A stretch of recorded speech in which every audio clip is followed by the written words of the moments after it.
What you doing? Tell me why？ 以后恐怕晚上夜晚是全的。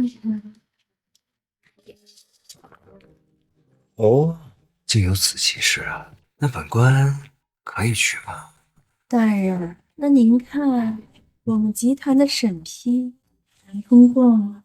小宝贝儿，那就要看你家的猫能不能让本官盖章了。讨厌。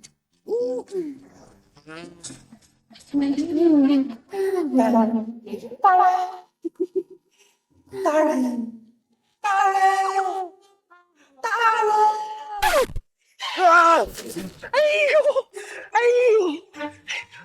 大人，您何故打小的呀？是也，怪我好梦，你有取死之道。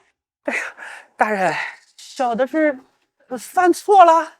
当然了，本官穿越5年，第一次梦到全色交易，这还没享受就被你破坏。哎呦，打扰大人美梦，小的该死，小的该死了。不过大人呢，现在有好事上门了。啊，是何好事啊？云州府的何员外要花3万两白银给他儿子何坤买下萧县县令。这何员外按说挺有背景，为何会找本县令买官？哎呦，瞧您说的，整个云州府谁不知道您安县县令孟印背景深厚，人脉通天。行，那既然是冲着本官名声而来，那也不便拒绝。那过几日让那何坤带着银票和简历到本官报道。好嘞，小的这就去安排啊。好。哎，不过大人呐，近期卖官这事儿，咱要不要再缓缓？当今女帝整顿朝纲，杀心极重，听说最近又杀了一批贪官，那京城的刑场是不是血都没干呢？这不用在意。如今当朝丞相赵元安那篡位之心人尽皆知，那女帝还大开杀戒，导致皇权衰落，奸相势大。再这么下去啊，大夏怕是要亡国呀。所以咱们得多捞银子，发展科技。万一天下大乱，生灵涂炭，我等也有能力保护百姓。哎呦，大人英明啊！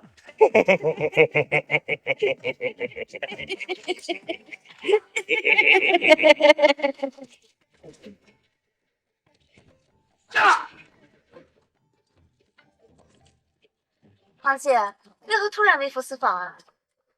自朕登基后，大夏内有赵元安这等奸相作乱为祸，外有大越、匈奴等蛮夷之地侵略疆土。虽然有神威元帅保卫国门，朕也杀了一批又一批的贪官，但百姓还是流离失所，民不聊生。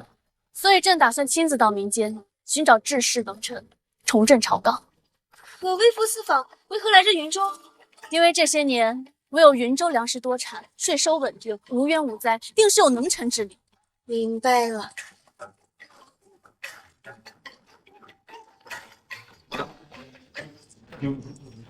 皇姐，路，皇姐，路。什么路？停车！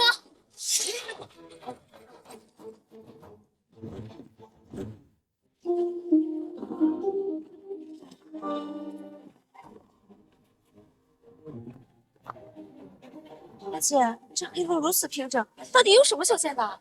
朕也不知啊。哎，老伯，请问此地是何处？脚下的路又是何物？此地啊，是云州的安县。这条黑路啊，叫马路，是由水泥浇灌而成的，是我们安县县令孟印所造。单凭此路，这朝中的贪官奸臣一辈子都比不上这孟县令。这孟印绝对是个大才。是啊，这可是县令孟大人的功劳啊！姑娘，顺着这条路往前走10里地，就到安县县城。姑娘可以到县城里看看。这孟印定是朕要找的治世能臣。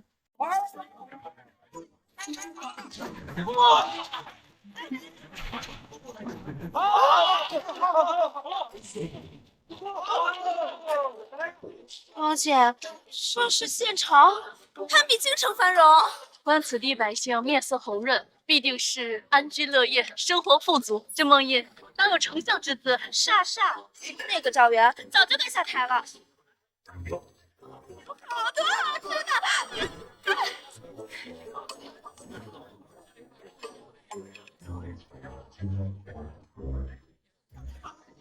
杀人了！杀人了！杀人了！杀人了！杀人了！我杀人了！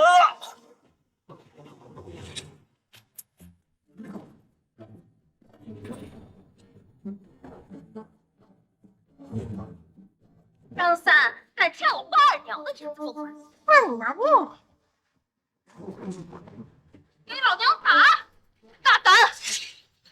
大庭广众之下，穿着如此暴露，行事如此歹毒，真当以为没有人治你吗？今天老娘这里是唐诗宋词，谁来管我？是廉耻，今天非要给你点教训。何进，皇姐别急，看那边。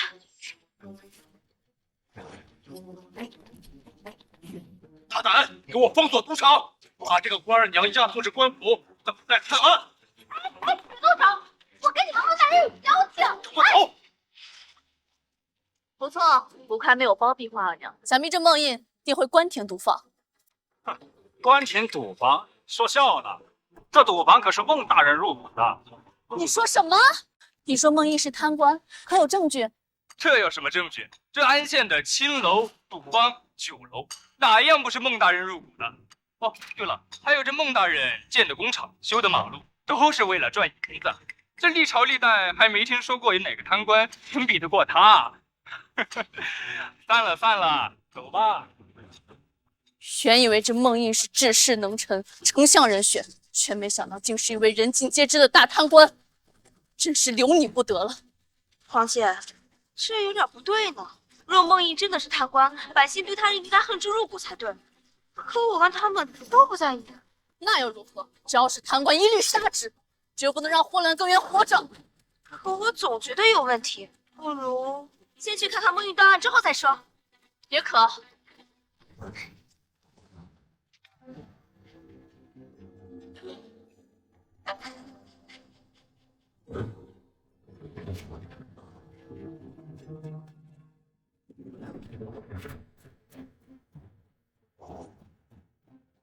皇姐，这孟大人怎么都现在了还没升堂？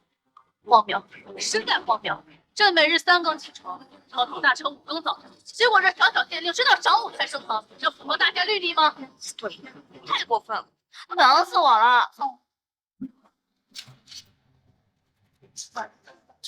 哎，孟大人，看您还没睡醒这个样子，想必今天还没挣到银子吧？要不明儿再升堂？虽然很困，今日也没人给本官送银子，当然这堂还是要升的。本官可是个好官。这县令公然讨论贪污，就不怕发生民变吗？我官百姓都不在意，孟印像找乐子一样。等朕抓了这孟印贪污的证据，刑场问斩。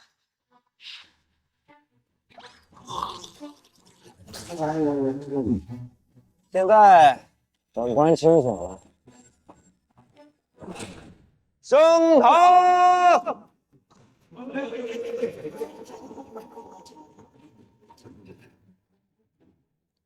穆家花二娘见过孟大人。哟，花二娘啊，今日又是赌坊的吗？是啊，大人，您一定要还奴家一个公道。本官向来清正廉明，可绝对不会偏袒任何一方。大人，奴家最近定制了一套纯白的唐诗宋词。什么？本官看中的是白丝吗？是公道。花二娘，本官觉得你必定是被冤枉的。今日本官必定还你个公道。谢谢大人。官商勾结，公堂宣淫，何进，给我拿下他！何进，给我拿下他！皇姐别急，别急，等升堂结束，证据确凿，再杀这县令也不迟。张三母亲张氏拜见孟大人。状纸递上了吧？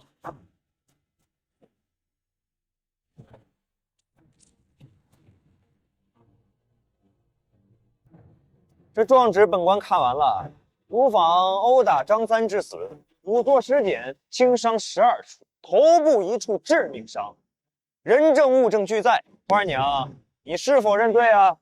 大人，奴家冤枉了。张三头部那伤是他自己醉酒撞的。撞了？那你们为何还打他呀？张三欠我们毒坊300两不还，想要消债，便借酒胆前来闹事打砸。我们打他，完全是属于自卫呀。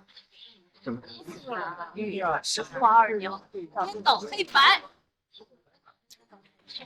肃静！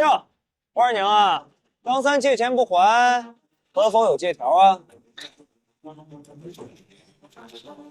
这是张三亲手还人的钱。下去吧。张三欠钱不还，还喝酒闹事儿，可以轻判，毒坊赔偿张氏50两吧。大人英明，大人实在是冤枉啊！那300两都是我儿子欠下的高利贷，如今我儿子又死了，万一再上门要债，我怎么活呀？好，竟然还是毒坊放贷，害得张家倾家荡产。行了，本官最看不得百姓落泪。这样吧，张氏，本官见你唯一的儿子被打死了，老无所依，这借条就作废了。另外，再让毒坊赔偿你利息70两，安葬费30两，养老费、精神损失费共计200两，如何？啊，大人要赔200两呀！毒坊间接导致张三身亡，不赔的话，花二娘去牢房坐5年。赔，我赔。岂有此理！这贪官以为赔付点银子就能了事吗？这可是一条人命啊！王姐，判的还行啊。那既然没什么异议的话，咱们现在就……你这狗官勾结毒坊如此判案，这大家律法何在？你这狗官勾结毒坊如此判案，这大家律法何在？大胆刁民，竟敢咆哮公堂！你这县令，毒坊放贷还当街杀人，却如此轻判，明显是包庇花二娘，公然充当毒坊保护伞。若被当今陛下知晓，定让你人头落地！好啊，原来是你这个贱人，故意找老娘麻烦是不是？我告诉你，孟大人如此清廉，秉公办案，可不是你能随意污蔑。不错，张三借酒闹事，意外身亡。就算今日女帝在此，本官也这么判。大胆！区区县令竟如此藐视陛下！方进，给我拿下他！是。还敢动手，来人，把他们押入大牢。谁敢造事？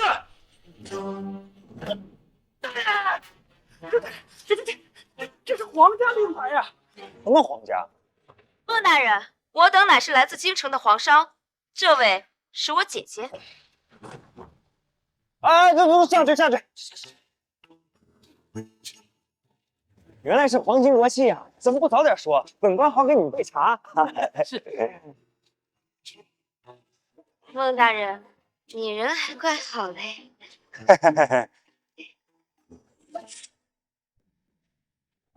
孟大人，你要好好判案哦，不然被陛下知道了，会被杀头的。本官也没判错呀。还敢狡辩？按大虾律法，这个案子必须关闭赌场，涉案人员一律死刑，以命抵命，还死者母亲一个公道。真是胸大无脑，跟那个女帝一样。你说谁无脑？罢了，看在皇上的面子上，本官就按你说的判。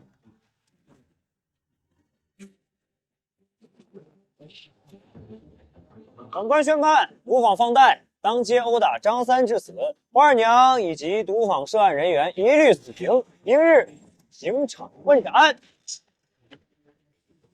大人饶命啊！我家上有老下有小，可不能死啊！大人。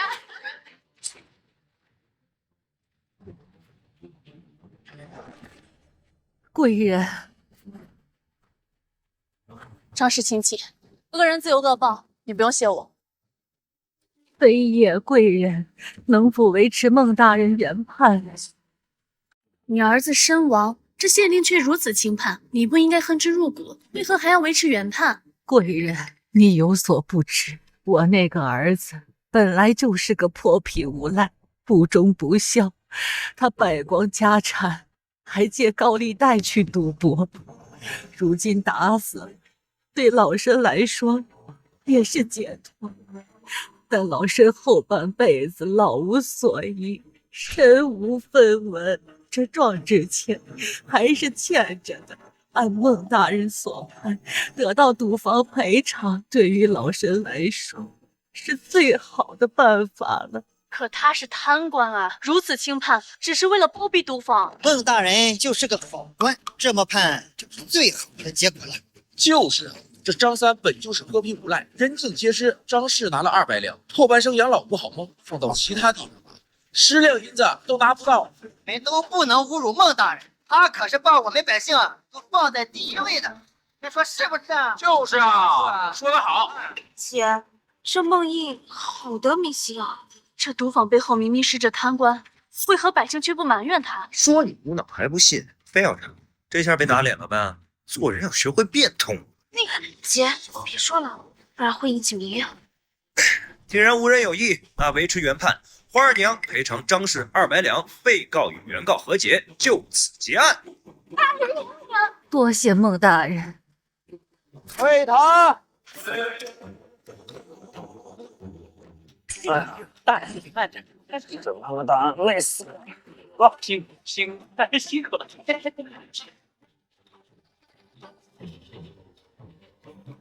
真想不明白，这贪官明明是赌坊的保护伞，为何拿他没办法？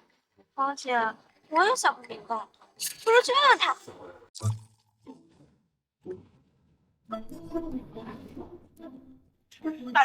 大人，今日堂上的2位皇上上门拜访来了。哦，快，请进来。好。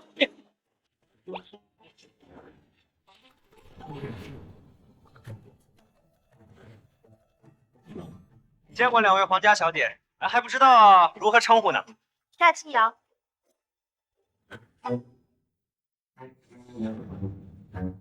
夏微月。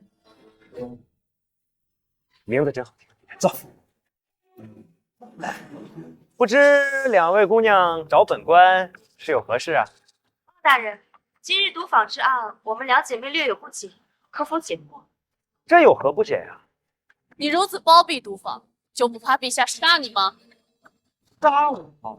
本官犯法了吗？大夏官员不得经商，你入股安县赌坊青楼就是一大罪状。另外，此次赌坊之案，你不按大夏律法判刑便是其二，单凭这2点就能让你人头落地。对，就是这样。那本官可不怕。首先，这入股一事就错了，那是百姓不懂治理，谣传之言。实际上是那些特殊行业交的税收。本官要是没记错，大夏县令有权利在当地征税，只要上报州府即可，所以本官合法合规。什么？你还向赌坊青楼收税？当然了，收税是为了更好管控这些罪恶行业，稳定之下，避免惨无人道的事情发生。本官这是为民所行。孟大人，你好聪明啊！那是。那赌坊之案呢？那更简单了呀。本官判罚之后，花儿娘有意见吗？张氏有意见吗？百姓有意见吗？他大夏律法有意见吗？孟大人，律法可不会说话哦。对呀，都没意见。所以如何定本官的罪状啊？你这都什么歪理？陛下有意见，他可是最讨厌贪官的，而你就是那个贪官。娘西皮的，谁说我是贪官？本官辛辛苦苦捞银子，呸，赚银子啊，还不是为了安县的经济发展？不然官府没银子，谁给百姓修路造桥？谁给百姓添衣加食？难道本官没银子，那去找女帝要吗？孟大人，你说的好有道理啊！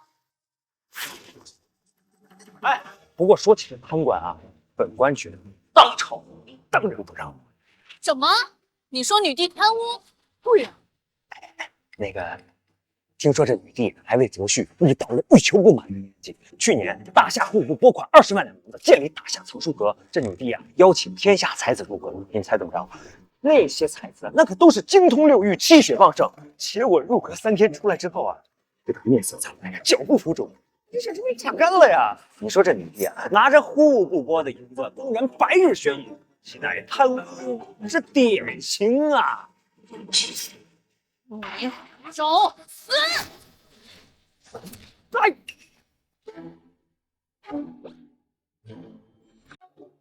夏微月是吧？你打本官作甚啊？谁让你思想那么下流？藏书阁的才子是因为考试而导致的。谁是呀？啊，算了，本官不跟你这个女帝脑残粉计较。我先消下肿，你能坐着？皇姐，这穆大人真有意思，当贪官还贪出道理来。等朕搜集到证据，马上斩了他。可是皇姐，孟大人的道理很对呀，而且很有用的。那朕先放他一马。大人，大人，大人，大人！怎么了？哎呀，大人，河员外的公子罗坤到了。有人上门送银子了，快带进来。好。皇姐，穆大人又要贪污了，先看看。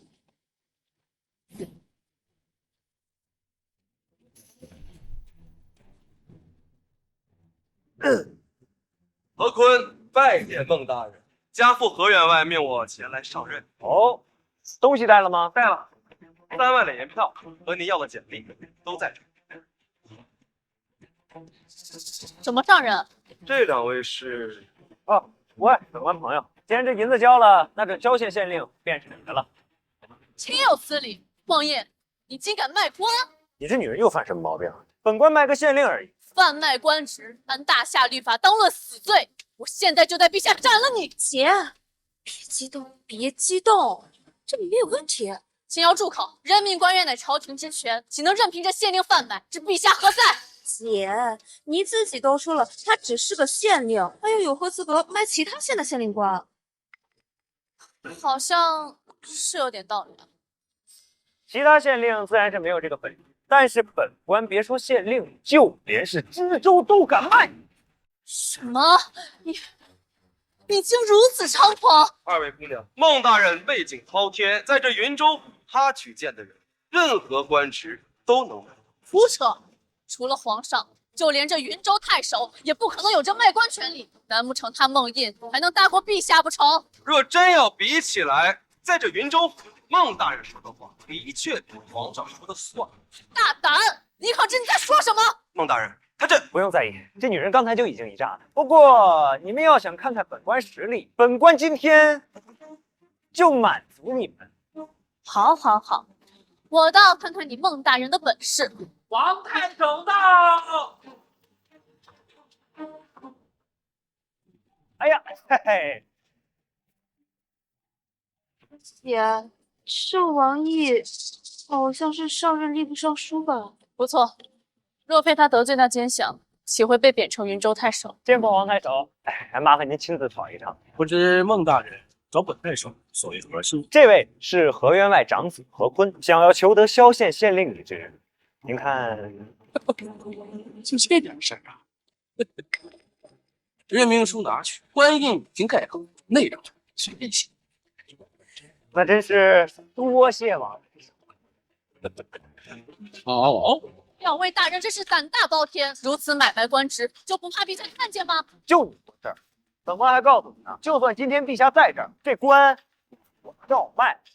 不错，跟孟大人做生意，连皇上都管不了我等。如今有奸相把控朝政，这朝廷已经乱透了，我还管那么多干嘛？好胆！当真不怕陛下问罪，斩了你们的脑袋！怕个毛啊！有种你让他动我一下试试。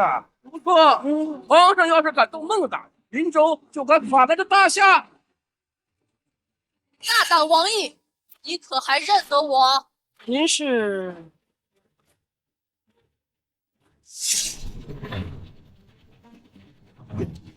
今日朕登基为帝，愿大夏国泰民安，天下太平。吾皇万岁万岁万岁！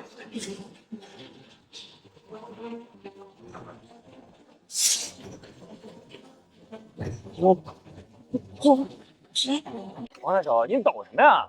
皇啊，皇商是吧？没想到您还认识这两位，挺巧。陛下，这是想隐瞒身份啊？孟大人，这二位可是皇亲国戚啊！小县见谅一下，稍后再议。也行。王太守，正事要紧，何必避嫌？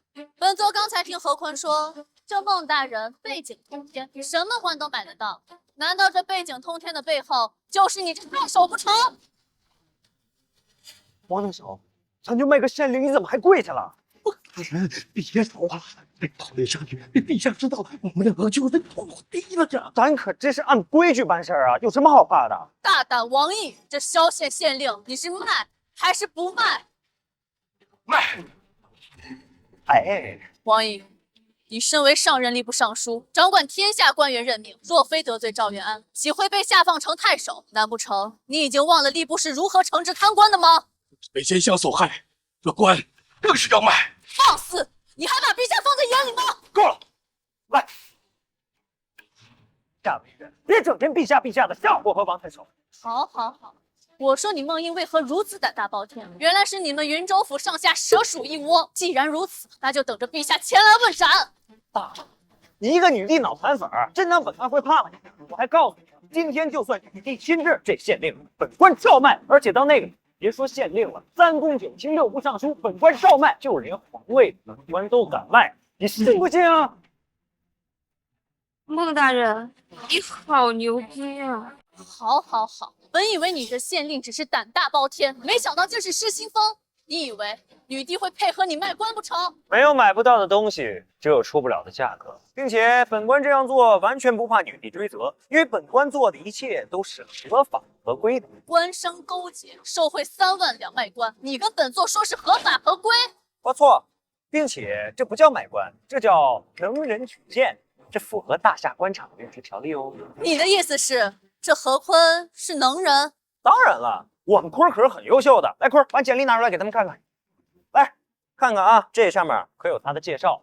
做过主簿、掌柜，还与他父亲何员外外出经商，与各大豪门都打过交道，人脉有，管理有。那做个县令，那不是绰绰有余吗？还行，但收了何坤3万两，就不怕这何坤掠夺民脂民膏？你好好看看最后一栏附加信息，何坤是受制于布庄发展力，想把布庄移到萧县扩大，带动当地经济发展。单凭这一项，就能保证萧县1000百姓温饱，算是一个能人。但你们收了何坤3万两，这就是受贿。一个愿打一个愿挨啊！本官只是给我们坤提供一个渠道。再说了，这3万两银子也并非我和王太守收取，而是大部分都上交到云州府库作为任职保障金。何为保障金？何坤上任的保障金啊！万一他上任之后说的与做的不符，这笔银子就是善后的费用，我们得对百姓负责嘛。既然如此，那这县令倒也能卖给何坤试试。像何坤这么有能力的人，既能给官府银子不说，还能带动当地百姓发展，这县令岂能不卖他呀？若是女帝在此，本官就敢开价买官，100万两买个知府，1000万两买个6部尚书，而且啊，银子全部交到皇宫内库，你看他陛下答不答应？卖，现在就卖！姐，冷静。这可是卖官，如今这大夏国库空虚，这任职官员又有保障，若真有个百万千万两，陛下绝对愿意。如此一来，是不是觉得这官卖的皆大欢喜呀？哎呦，但是吧，这如今大夏朝纲混乱，给女帝出高价买官，不值。你什么意思啊？这等大官权力哪不值了？因为如今这奸相赵元安势大，结党营私不说，女帝还不敢动他。我若是买了官，这当不了几天就得被奸相排挤。真当以为陛下怕那奸相不成？本官自是知道他不怕，甚至知道女帝担忧，若是直接动了赵元安的话，大夏朝纲会直接崩塌，到时候百姓会更难过。既然你都明白，又为何会这么说？我说什么了？所以本官说这女帝脑残嘛，只要是整点人，这准拿下简历，单凭卖官这一计，国库就能进银子，而且还能扶持一批皇家掌握的富有官吏。这除了稳定天下人心，还能对抗奸相。但那女帝天天就知道杀贪官，搞得官官死为，谁还敢卖官啊？王爷，您是上任吏部尚书，卖官一计有何见解？当年奸相陷害本官，就是为了利于任命百官的权力发展党羽。若能放开卖官之策，乃能招取能人，扫除朝中大片酒囊饭袋，还能限制奸相党羽。此举真是一举多得，不需要动用一兵一卒就能压制奸校。王毅，若我启禀陛下，让你重回吏部尚书之职，您可有把握制约奸相？若是之前，王毅自然是没有丝毫把握，但如今若能重掌天下官员任职之权，必有把握遏制奸小党羽。我的个乖乖，你比本官还牛逼啊！这修书一封，王大人就能重回吏部尚书了？当然，我才是背景通天。孟大人，我姐姐可是很厉害的。王姐，你这样让王毅重掌吏部尚书，如今赵元安那奸相声势浩大，必须得有人制衡他。看遍朝堂，唯有卖官之计最为适合。明白了。不过我发现孟大人卖官还是贪污了，因为有一部分银子还是被孟大人称为介绍费进他口袋了。朕早就发现了，若不是大部分银子都入官府府库，朕今日就宰了他。孟大人贪的真有意思，无论是赌房收税还是卖官收银，全都交到府库里，这跟直接把银子送给皇仙女有什么区别？甄梦印的确是一个人才，朕还真不能宰了他。陛下小心！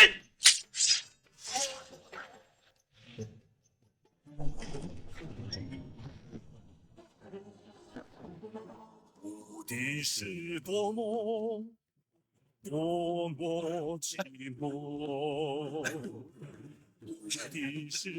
书生空虚，见殿下，爵之一，大阅书生空虚公子。正是在下。你这书生来此处何事？有人出了一笔，特邀本公子采取小姐的信用。大胆！你可知本座是谁？乱臣贼子罢了。想动陛下，先过我这关。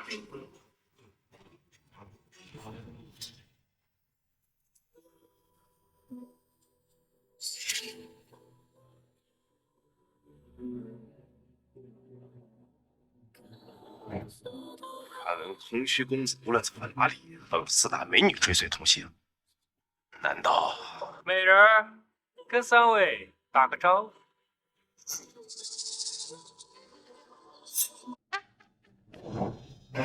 出马、夏荷、秋香、冬梅。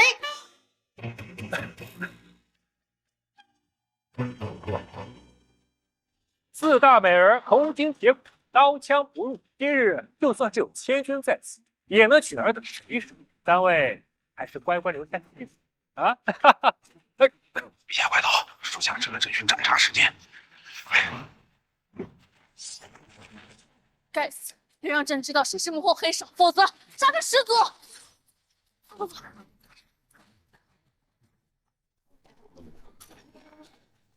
快找地方躲起来！这里。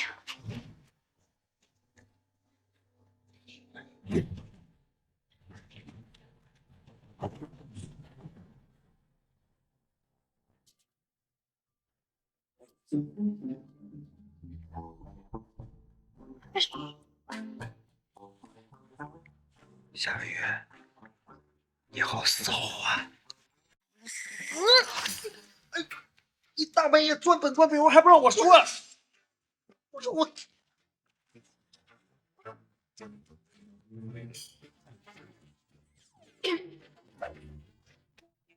四姐，你们俩想跟本官玩一龙二凤？大人别说话了，干嘛呀？本官一个清清白白小伙子，岂能如你们俩如此糟蹋？糟蹋就算了。还不上黑怪风姿，本官岂能忍气吞声？别喊了！不是你们到底什么意思啊？真当本官随便的人啊？不是。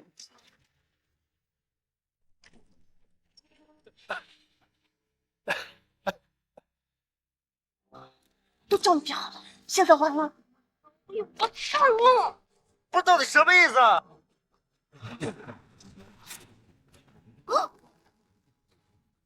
两位姑娘真是好性子，这个时候还不忘欢，不如考虑考虑本公子如何？你谁啊？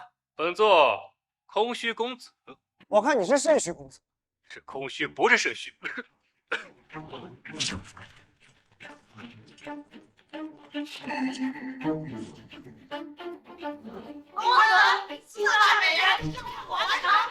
我靠！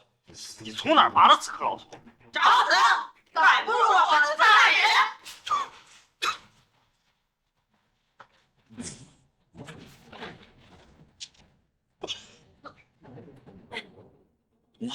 谁能告诉我这是什么情况？傻呀，看不出来他们这群人要杀我们吗？还不快逃！哎，等，他们要杀你，跟我有什么关系？区区一县令卷入此事，也算你倒霉。等我杀了2位小姐，就顺手超度你，上西天见佛祖吧。我靠，你什么档次？还想超度本官？肾虚公子是空虚公子，肾虚是空虚，寂寞空虚的空虚，不就是空虚？都说的是肾虚。混蛋，你耍我！你还挺聪明。孟大人，这些人都是高手，再不走真要没命了。不走，这可是我地盘，要是走了面子往哪放啊？你要是敢动我，我就让你去见佛祖。哎呀，你疯了！空虚公子乃天下最厉害的5人之一，4大美女又是一流高手，这群人就算在军营中的来去自如，你就一贪官，凭什么跟他们对抗？凭什么？就凭本官在这待了那么多年，花了那么多钱，养了那么多人，研究了那么多科技。你这县令还真是口出狂言，放眼整个天下，还没人敢说送本公子去见佛祖。既然你想死，那本公子就成全你。慢着，动手之前先让我给菩萨上炷香，免得犯下杀生之罪。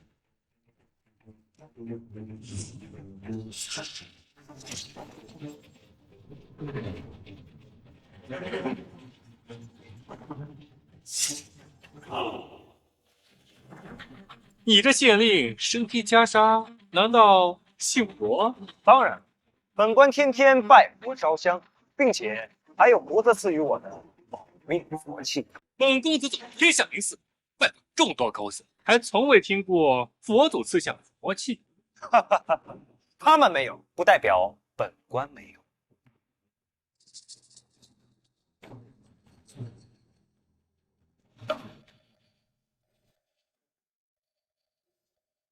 求神，求神，求親友，求媒人，求觀音劍跡菩薩保佑，今日本官被成為要犯下杀生之罪，望菩薩體諒。如此生死关头，你还想着上香？你还要不要命了？孟县令，你是不是因为贪污太多，所以临时抱佛脚，心虚求菩萨原谅啊？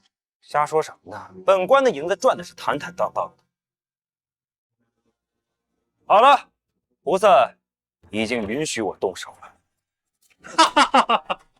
你这佛造型如此怪异，依本公子看，必是邪乎。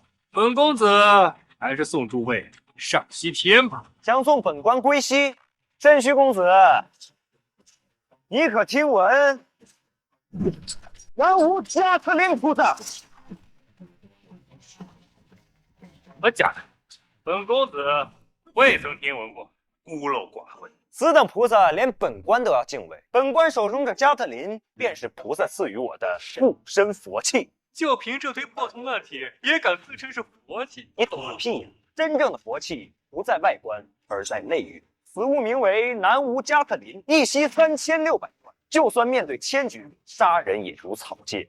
我劝你速速退去，否则让本官平遭杀孽，担当不起呀！哈哈哈哈！本公子还真是无辜，就凭你这堆破铜烂铁，还真想杀了本公子不成？什么佛器，什么菩萨？你这县令说的这么多，不会是想拖延时间搬救兵吧？既然我们有救了，王爷，救兵什么时候到？若是能干掉这书生，本座记你大功啊！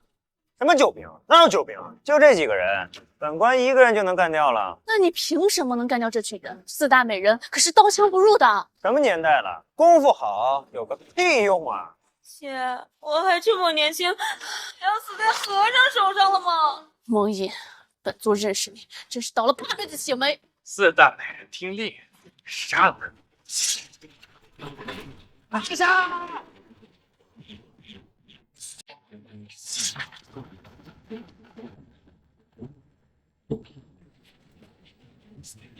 不听，非让本官犯下这杀生。哎呀，阿弥陀佛，阿弥陀佛，这怎么可能？4大美人刀枪不入。哎，起来吧，解决了。下个月下青瑶。孟大人，我这是死了吗？没死，好好的。 4大美人就这么被你杀了？我靠！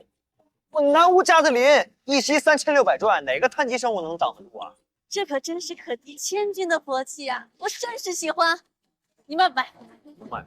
现在本官手上就这一把。你不是喜欢银子吗？我出10万两如何？此等佛器在我的手中才能发挥更大作用。10万两，本官随手一摊就有了。这加特林要用银子做价的话，最起码得1000万两。1000万两，这可是大夏1年的国税啊！我靠！本官这些年投入科研的银子不计其数，1000万两卖你算便宜的，要换其他人没有3000万两免谈。那你怎么着才能卖吧？对于本官，只要价钱合适就可以买卖。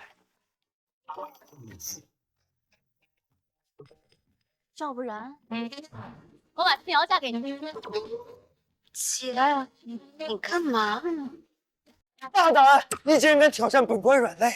你不愿意？我愿意，毕竟本官还未娶妻。这真是便宜你了。京城不知有多少公子哥都想着我们家青瑶呢。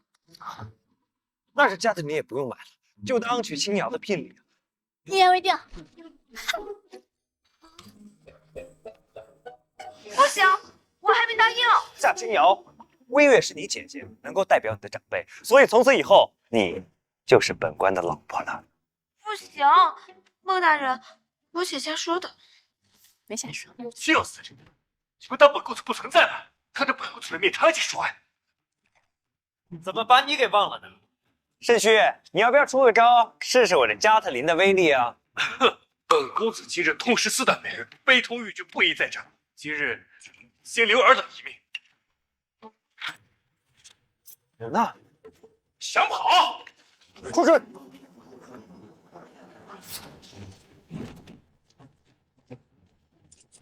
空虚，4大美人都死了，你还不快水斗就擒？今天任务失败，是本公子认栽了，那还需回去复命。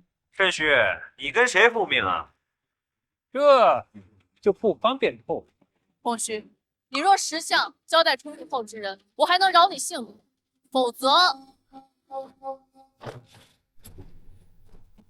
孟县令让你求生不得，求死不能。啊，就是如此。别以为佛系在手就想伤我空虚公子儿那么简单。这是他的成名绝技——剑飞仙。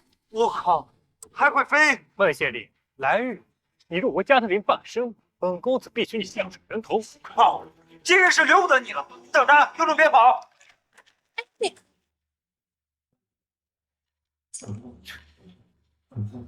肾虚公子，就算你再会飞，今日我也得把你留在这儿。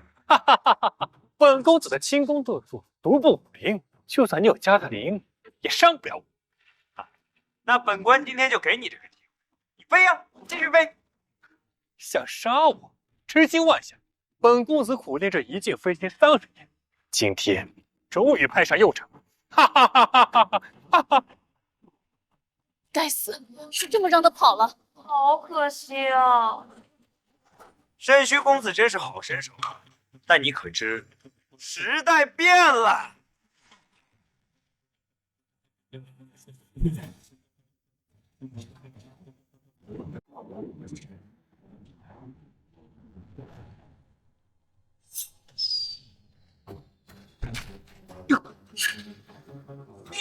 忘了告诉你了，除了加特林，还有这个火箭筒，也是菩萨赐予我的护身佛器。天下5绝之一的空虚公子，就这么死了？火箭筒都发射了，你能不死啊？不过这家伙还真是个高手，还能留得全尸。这换成别人啊，早就尸骨无存喽。这火箭筒我太喜欢了，你卖不卖？你怎么跟个渣女一样？刚才喜欢加特林，现在喜欢火箭筒，见一个爱一个。就喜欢怎么着？你就说你卖不卖吧？卖啊，只要价格合适都可以。那你说需要多少银子？这个可比刚才的加特林贵多了，算你个友情价，1200万两。1200万两，你怎么不去抢啊？抢劫闹卖军火赚得多。那你说怎么着才能卖吧？这样吧，本官刚刚用加特林换了个老婆，现在不如用这火箭筒再换一个。孟大人，你不会还想娶我姐吧？有问题吗？这可是火箭筒，只用它换夏威月，往后倒退1000年都没这个问题。放肆！就算全天下男人都死绝了，我都不会嫁给你这个贪官。没得谈了，那不卖了。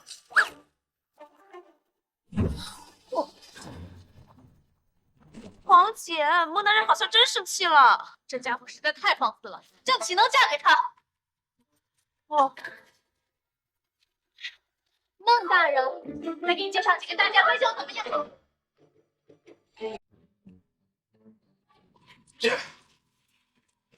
启禀父亲，刺杀女帝失败了，空虚公子和4大美人身死。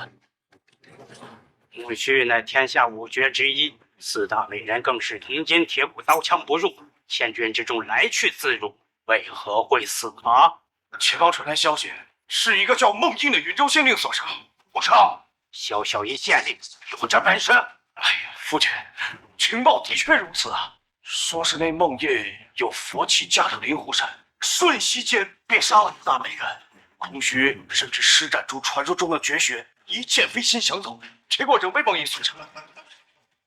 你的意思是，那县令有神兵护身，乃绝世高手？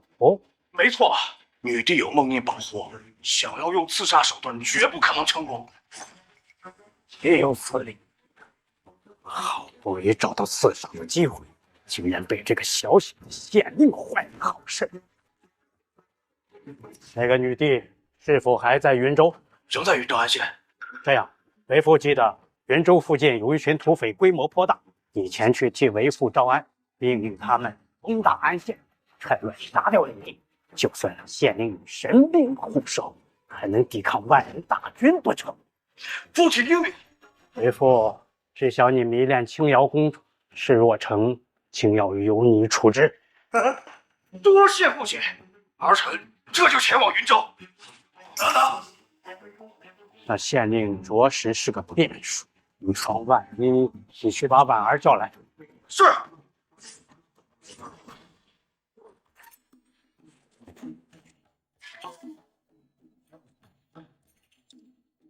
婉儿拜见义父。婉儿，安县之事你可知否啊？婉儿已知。好，你从小习练媚术，对男人了如指掌。此次你同钱玉前去，想办法钳住孟英，万万不可再让他坏了我等大事。婉儿遵命。黄姐，你真要把我嫁给孟大人？你不愿意？当然不愿意。我看你们两个挺合得来的。可你只是为了加特林，那是物质的婚姻。再说了，我的彩礼凭什么要给你？反正你要加特林，我就不嫁，要嫁你自己嫁。朕怎么能嫁人？而且你是公主，为了皇室利益，你牺牲一下自己又何妨？这加特林对朕啊有大用。可恶！那你为了火箭筒，怎么不牺牲一下你自己？朕是皇帝，有问题吗？哦，不想。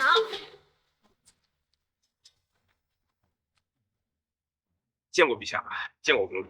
刺杀之事查清楚了？启禀陛下，属下只查到空虚等人都是来自于大越。你这大内统领，办事真是越来越退步了。请陛下恕罪。不过陛下，属下还查到一个事与孟大人的佛气有关。哦，快说。据属下所调查，加特林、火箭筒都出自于孟大人所建立的宪科院，安县内的马路工厂也都出自于此。宪科院听起来怎么跟工部似的？回禀公主，的确如此。据属下调查，孟大人每年花高价聘请民间大将加入宪科院，研究所谓的科技，而且每年的投入不低于1000万两。什么？1000万两？你确定？属下确定，因为这笔银子有账可查，都出自安县府库。一县府库竟然会有1000万两银子？不对，这贪官贪的钱都在这府库里。也就是说，这家伙拿朕的钱都投到这县科院了。黄姐，这不是你的银子，是安县的。大厦都是朕的，银子也是朕的。那么所谓的县科院也理应是朕的，就连看孟烨也得是朕的人。不行，朕得去这县科院看看，到底是个什么东西，能如此耗费朕的银子。何进，确定这县科院是在这附近？是，属下也是偶然勘察到的，过了这王家村就到了。这么年，一个县科院建在这荒郊村落做甚？花姐肯定是为了保密呀。就你聪明。各位大侠，求求你们放过我吧！赵公子能看上你是你的福气，乖乖随我等去莽山快快吧！好胆！光天化日之下，竟敢强抢民女！快进！是。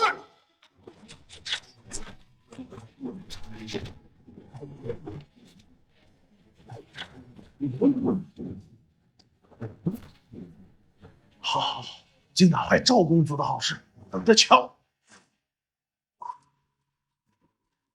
小女子多谢几位贵人相救。这是什么人，竟如此大胆？启禀贵人，这些都是来自莽山上的土匪，自号莽山军。这孟邑县令没派兵剿匪吗？孟大人曾有关注，可因这些土匪不来安县，所以未曾派兵。可今日这些土匪不知为何会来侵犯安县，是谁敢破坏本公子的好事？赵钱宇，你身为宰相之子，还敢出现在朕面前？想不到在这个地方能见到陛下和青瑶公主。听闻陛下前日遭遇刺杀，钱宇担心陛下安危，特意前来此处，护送陛下回京。大胆！自杀之事是你们做的。陛下，我父一脉都是忠臣，岂会做这种事？好，好，好，连你赵婉儿都来此地，怕是这赵元安迫不及待想取朕性命吗？陛下说笑了，我与兄长不过是来此处郊游罢了。你说郊游？这赵钱宇在京城为非作歹不够，还来这偏远村庄强抢民女。就是，你这家伙荒淫无度，比空虚公子还肾虚。依本公主看呀，稳稳得患柳之病。青瑶公主对微臣如此了解，莫非是想与臣共度良宵不成？好恶心，走开！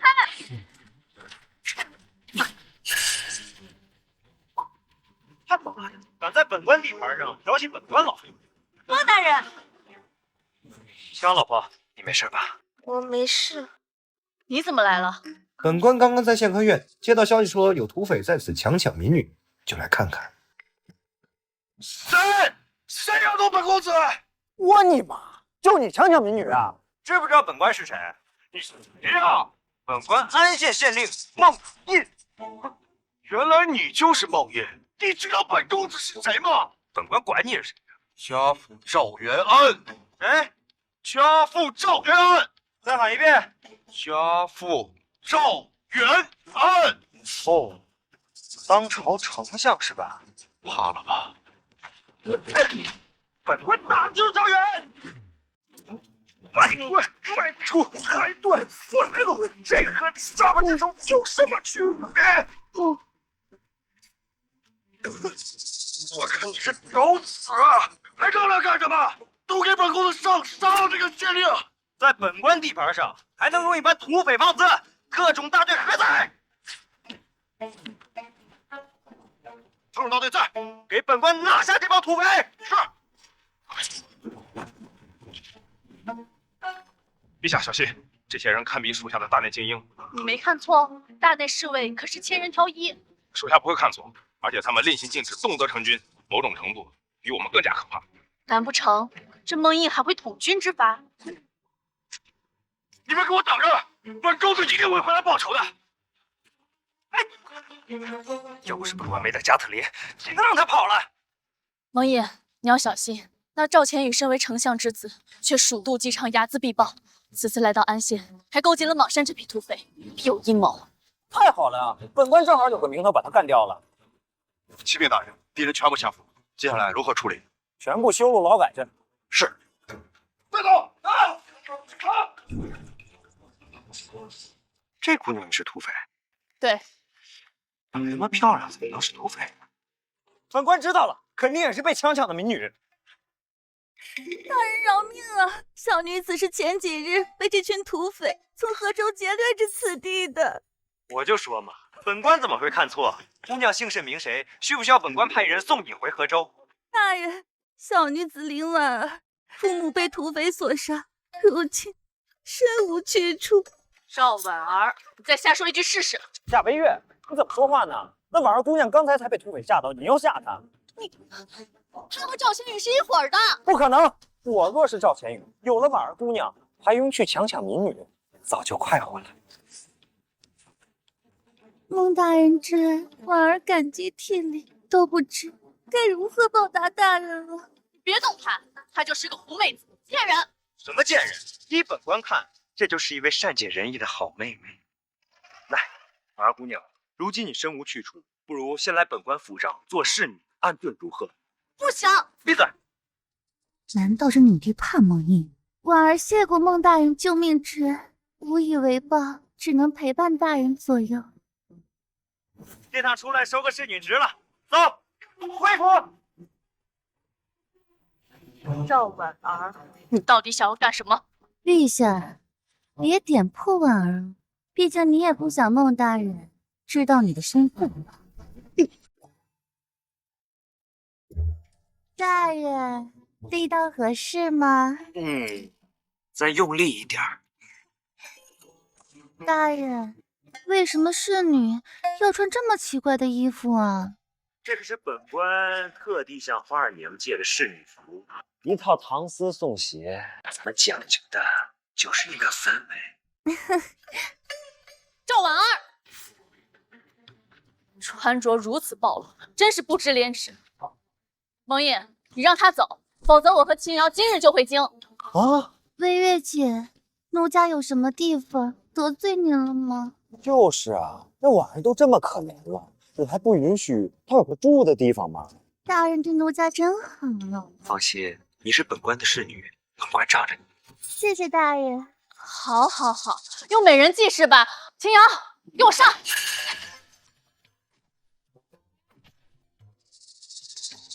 姐，我不会呀。我要你何用啊？哎呦，大人不好了！县城周边的几个村庄遭到莽山土匪劫持，他们放话了，说您得罪了他，日后要来攻打安县，还说要取您项上人头啊！靠，那帮土匪，本官不找他们麻烦，他们还找本官麻烦是吧？想必是赵千羽调动了土匪，要许你报仇。看样子由不得他们了。来人，随本官前往莽山剿匪。不行啊，大人，那群土匪足有万人。而且那莽山地势险峻，易守难攻啊，藏身之处更是无数。就算调集10万大军，那也是无用啊！这土匪势力竟如此之大，区土匪，想必孟大人不会放在眼里。赵婉儿，你是故意让孟印去送死？哪有啊，微月姐，奴家只是觉得孟大人很厉害，那群土匪肯定会被剿灭的。有道理，孟大人确实很厉害。你这哪边的？姐，我又没说错。你懂不懂军事啊？上万土匪藏在深山老林里，神仙手段也难剿灭。就算是10万大军前来，说不定也会被粮草拖垮。哦，知道了。孟大人应该有办法解决吧？大人，绝不能让那群土匪活着。赵婉儿，你再说一句试试。微月姐，奴家恨透了那群土匪，想要报仇也不行吗？报仇？我看你巴不得让我们去送死。大人，婉儿，别担心啊，换做其他人，对这帮土匪肯定没招，但是本官有的是办法治他们。真的吗？大人好厉害，奴家好崇拜。说这干什么？你就一县令，撑死调动100名县兵，如何抵抗万人土匪？本官那些宪兵可都是特种大队。就关羽那群人，虽说气势不逊于大内精锐，但是想以一敌百，怕是做梦。好，那本官就让你看看我特种大队的威力。师爷，在传令关羽前往莽山剿匪。是。蠢货啊！婉儿，吃饭去。走。拜见孟大人。上弹，准备剿匪。孟大人，这些人手上拿的都是加特林。啊，不是，这个东西叫火铳。若全是加特林，我还能信你能直面万匪。可就这些铁器，你还是趁早求救调兵吧，别死在这冒山了。你说什么呢？本官的特种大队都上火铳了，还需要调兵？就是，魏月姐，我相信孟大人能剿灭这些土匪的，区万人而已，孟大人肯定不会放在眼里的。还是婉儿了解我。今日本官定能为你报仇。谢谢大人，这回你孟印还不死，我赵婉儿跟你姓。那些土匪躲于莽山内，地形疏落，再加上人数众多，这上百人一上山，怕是瞬间就会被发现。你打算怎么办？哎呀，本官让你看看什么叫做现代化战争。官员，把本官的侦察神器拿来。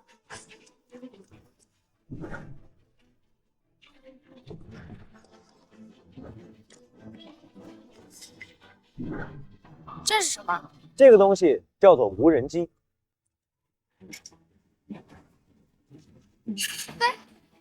飞起来了！厉害吧？这个是本官花了几百万两银子研究出来的。好厉害呀！可是孟大人，这个会飞有什么用啊？难不成靠这东西去击败土匪？儿，看看，这能看到躲在丛林里的土匪。大人，这是莽山内的景象。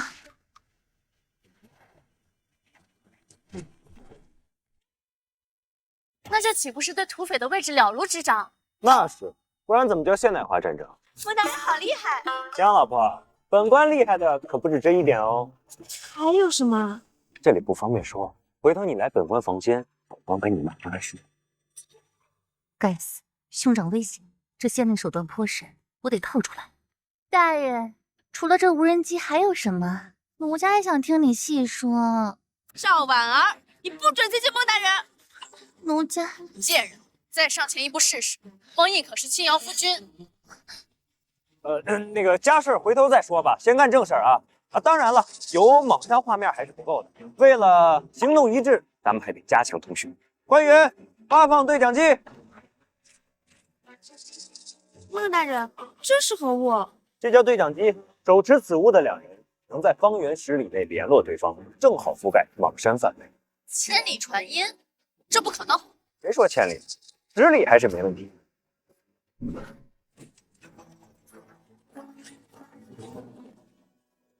官员，本官现在下令，特种大队分成10小队，即刻前往指定位置，等待号令。是。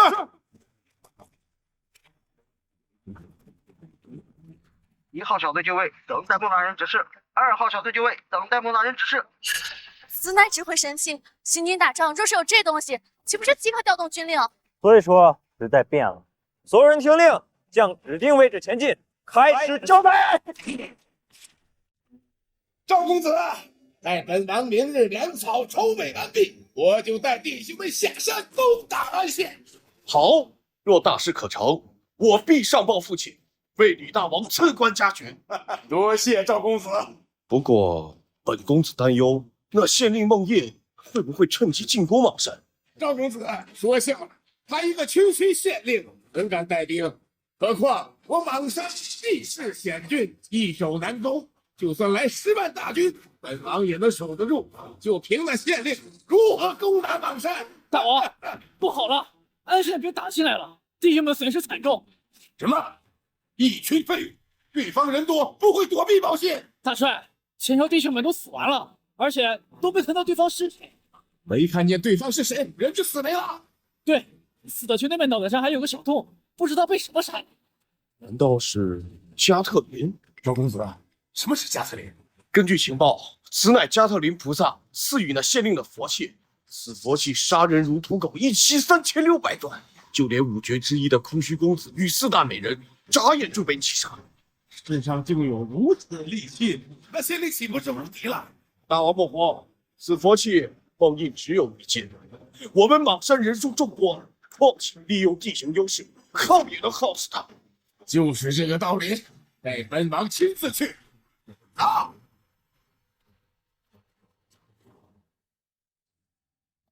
这什么东西？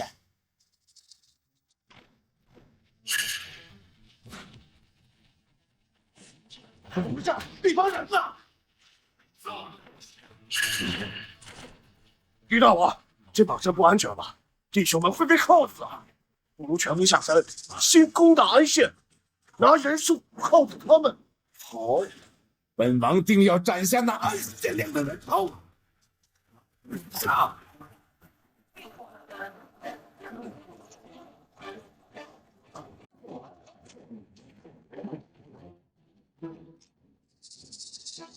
这就算是土匪大赢了，特种部队真厉害。这就是火铳，威力和加特林一样吗？不一样啊，加特林一袭3600转，而火铳只有一袭1转，对付空虚公子那种高手还差了点意思。但是本关特种大队人手一支火铳，对付土匪那不是绰绰有余。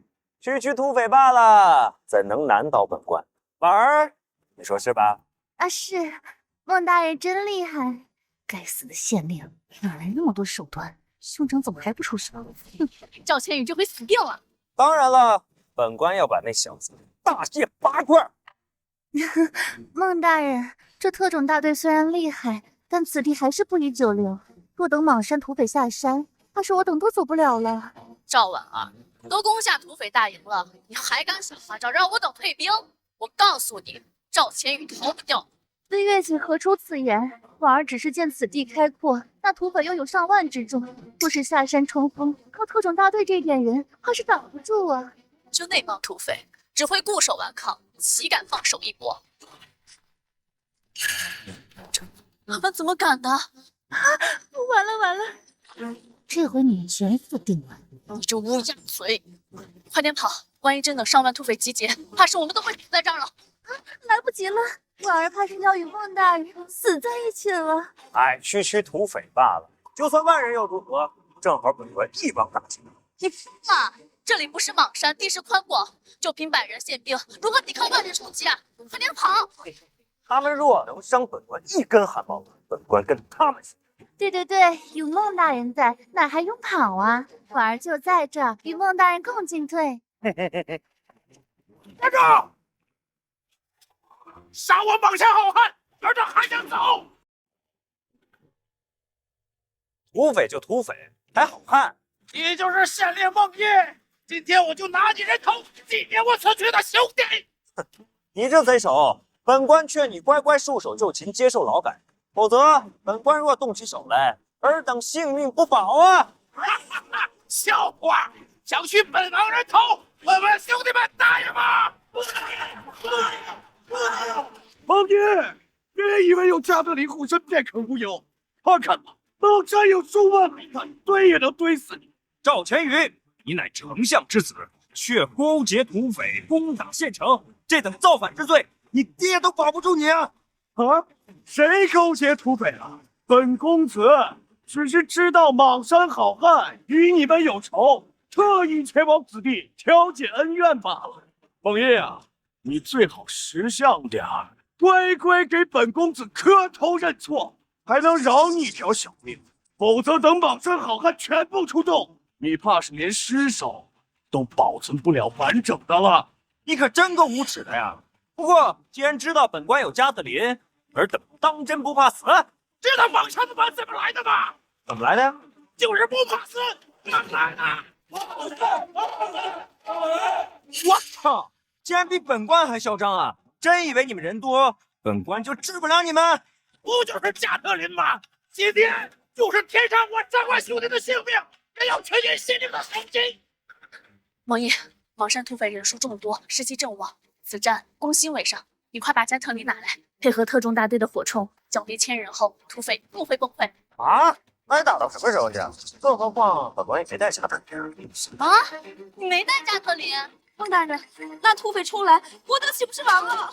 这回孟烨还不死？别担心，本关带了其他东西。你把火箭筒带来了？没有，那火箭筒成本太贵了，对付这帮土匪本关可是。你加特林没带，火箭筒也没带，你怎么对付这帮土匪？你不要让我们死在这儿！别担心，本关自有办法。关羽，带领兄弟们布置阵地。是。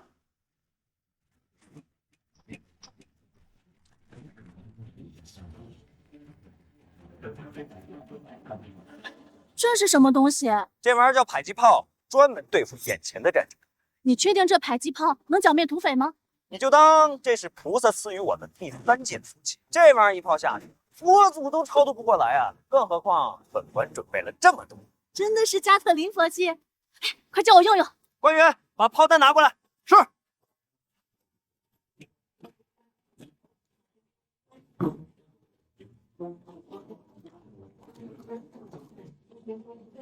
来，本官教你啊。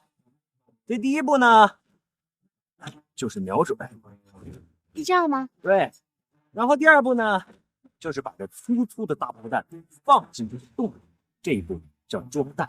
然后呢？嘣！然后就会把对面炸掉。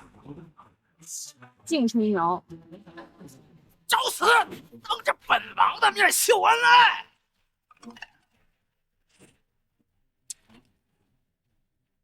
你不说话，没人把你当哑巴。本王单身30年，就讨厌你们这种人。在今日，本王抓了你们，定要抽你们的扒你们的皮，以泄本王心头之恨啊！行了，知道你是单身狗，所以本官劝你识相点，速速离去，否则尸骨无存。一个县令，你当你真的是3头6臂吗？就你们这10几个管子，能阻挡我上官大军吗？真是头铁！这是加特林佛器，今日必须以县令受祭，小的们，给我撤啊！找死！看看！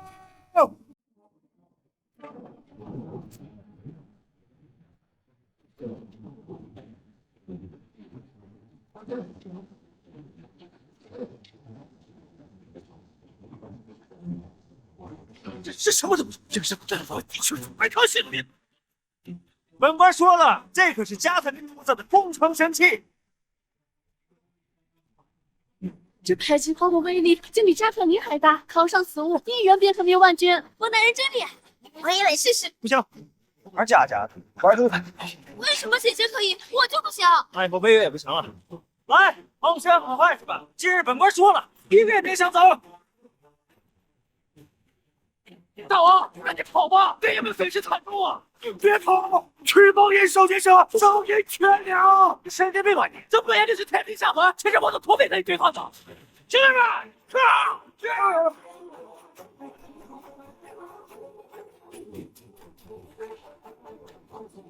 立刻，你答应过我父亲的，要不着安睡现场。闪开！我听到被他奸下受命在此。误会。你们怎么能这么不讲信誉？我信你话！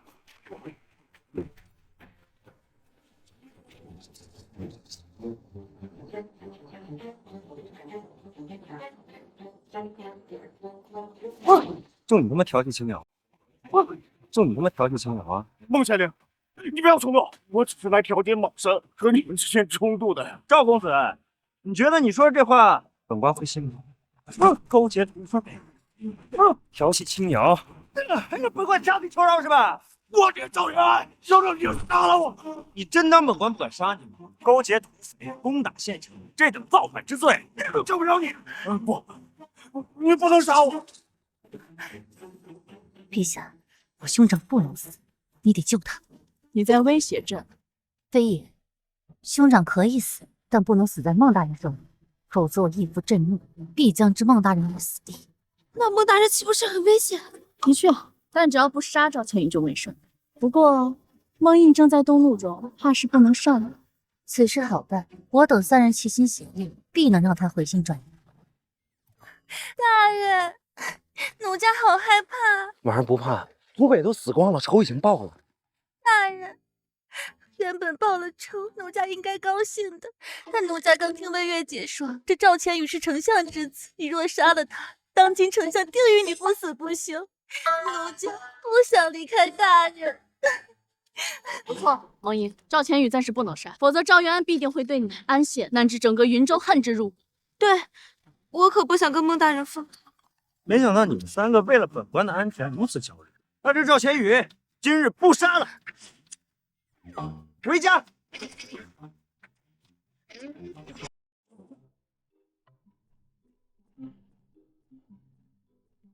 哎呀，打了个仗，真是累死本官了。婉儿，快来替本官按摩一番。婉儿，我可爱的婉儿。大人，什么事啊？按摩。赵钱宇被俘，你这侍女有点寝食不安啊。婉儿，有心事啊？大人，婉儿只是在想，土匪已灭，大仇得报，是不是应该回家一趟？啊！就这点事，想回呗。大人，不会介意吗？没有什么好介意的，明天就回。哎，这点盘缠拿着。谢谢大人。不行，不能让他走。夏微月，婉儿已经很可怜了，回到家里面。他可是怕什么他呀？如此好的一个侍女，你怎么对我的意见那么大呢？算了，让他回吧。不过赵钱宇那边你打算如何处理？先关着呗，这等堪比造反的大罪，回头等他爹交银子赎人。孟大人，你还想赚天下的银子？当然了，哎，我那枪炮一响，黄金万两啊！这次剿匪所获，虽说能屏障，但是本官从来不做保本的生意，所以大的就金向而来。孟大人好厉害呀！那这得要交多少银子呀？赵钱宇勾结土匪攻打安县，罪证如山呐，怎么着也得20万两。这么多呀？那这丞相如果不出银子怎么办呢？不出他儿子就没命了。你一县令跟丞相要银子怕是不妥，我倒有一计。说，这陛下与奸相水火，不如我去请示陛下，让他处理赵钱宇，帮你要赎金。好办法，你让陛下狠狠要，回头本官分他一半。好，那就这么愉快的决定了。啊，青瑶交给你照顾，我这就回京面见陛下。娘，本官带你换套衣服去。走啊，快！义父，事情经过便是如此。兄长任务失败，已被女帝押送至京城监牢。岂有此理！赵元安为相20年，第一次有人敢跟本相要银子。那县令当然率领100名宪兵击退万人。义父，婉儿和兄长以及女帝青瑶公主亲言否认。若如此，孟毅必不能出朝，否则他将是下一个神威元帅，会坏了本相大事。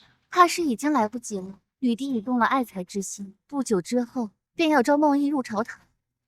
你不懂，女帝乃一介女流之辈，优柔寡断。据你所言，那县令乃一巨贪，女帝岂能轻易如此让他入朝？不然何不隐瞒身份？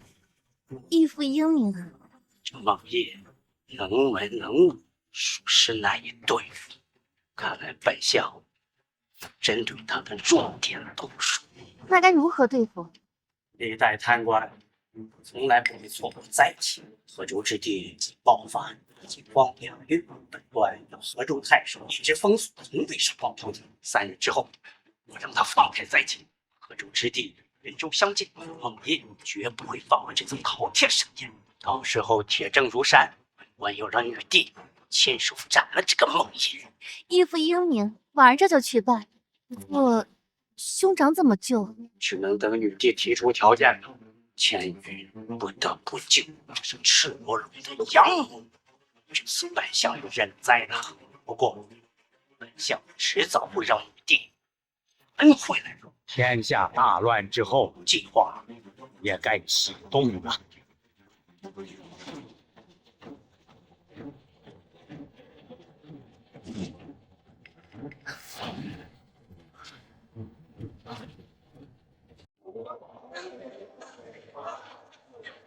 众卿平身，有事启奏，无事退朝。御史大夫李弘有事要奏。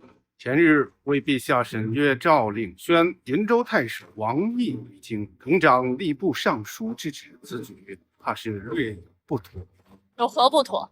王毅曾多次违逆赵丞相之命，阳奉阴违。哎，行了，你闭嘴吧。赵元安，你何意？启禀陛下，臣认为想清楚再说。天牢还压着一批土匪呢。差点忘了，钱玉还在朕的手上啊。臣暂管吏部之事多年，早已身心乏力。既然陛下有意召回王毅，臣自当不回。丞相大人，上朝之前不是说为了钱玉，本想认栽了。什么？好，那这事儿就这么决定了。朕呢，还有一件事儿，还请丞相解决。陛下开口，臣岂能不从？这朕的内库啊，没银子了。如今皇室成员吃穿用度都成问题。陛下，此事不成问题。回头臣命户部拨款内库为银10万两。大发叫花子呢，10万两，3个月就花完了。更何况你让内库拨钱，那岂不是花朕的钱？想必丞相有不少家底吧？陛下想要多少？怎么着，也得100万两吧？陛下万万不可！丞相大人一生清廉，怎么会有这么多的钱财？更何况如今国库困难，陛下如此不张，一允10点10度，以孝天下。哦，国库困难吗？那这天牢用度也得缩减，回头差几人减轻一下国库负担。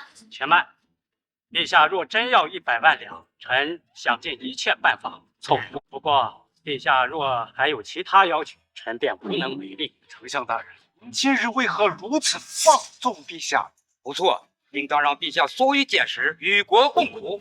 你们这几个王八蛋，见不得朕好是吧？赵元，朕呢也并非得寸进尺之人，回头银子到了，朕给你一份免罪诏书。谢陛下，给臣1日时间，给陛下送上100万两。丞相就这么定了。好，那既然没什么事儿，开朝吧。陛下，陛下，大事不好，800里下棋。何事？河州爆发大饥荒，哀鸿遍野，生灵涂炭，约有30万饥民饿到脱离河州，请陛下速速赈灾。大夏人口才900万，30万灾民疏逃，河州太守干什么吃的？不错，河州自古水土肥沃，良田富饶，怎么会出现那么多的灾民呢？据调查，此事乃是人祸。河州灾情已爆发3月有余，河州太守非但不赈灾，反而故意封锁消息，瞒而不报，才造成如此局面。该死的河州太守，真要宰了他！陛下，当务之急应当是救灾。的确，户部立刻拨款前往大农司，配合河州赈灾。陛下，户部此时无钱赈灾啊！这国库不是还有200万两吗？陛下，历代灾情都会有街上散布谣言，这会导致粮价飞涨。而河州如今如此灾情严重，粮价怕是要翻几10倍，要按市价买粮，怕是连10万担都买不到啊！那你告诉朕怎么办？事到如今，应当让大农司调动库粮，用于治灾。陛下，我大农司虽说有粮，但是去年粮食欠收，如今库粮只剩5万担。河州的灾民有30万人，就按1人1月1担，以及赈灾2个月时间算，解决河州的灾情起码需要60万担粮。难道放任灾情蔓延吗？陛下，万万不可呀！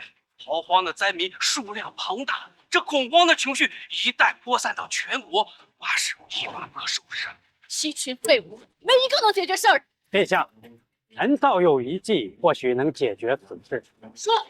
此次灾情河州与云州较近，而云州粮税稳定，救灾有余。云州太守王毅又将重回吏部尚书，需要公祭，不如大农司拨粮3万，户部再拨款30万，交由王毅给河州赈灾，如何？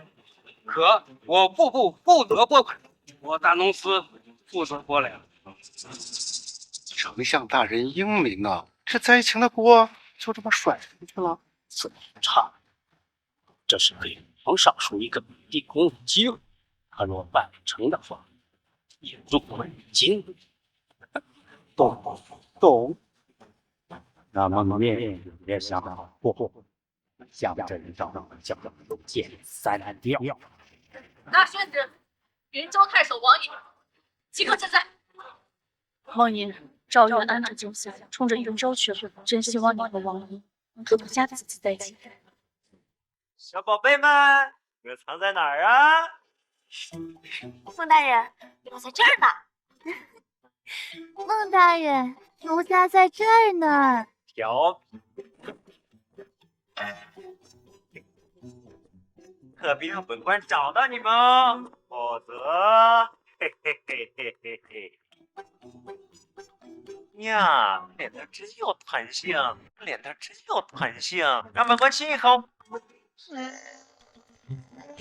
找死！哎呦喂，谁敢打本官？夏微月，你打本官几次了？别以为你是青瑶姐姐，本官就不管拿你怎么样。打你都算轻的，谁让你对我动手动脚？切，又不会手块肉。见过微月姐。姐，你怎么回来了？我再不回来，你怕是要和这个赵婉儿失一夫了吧？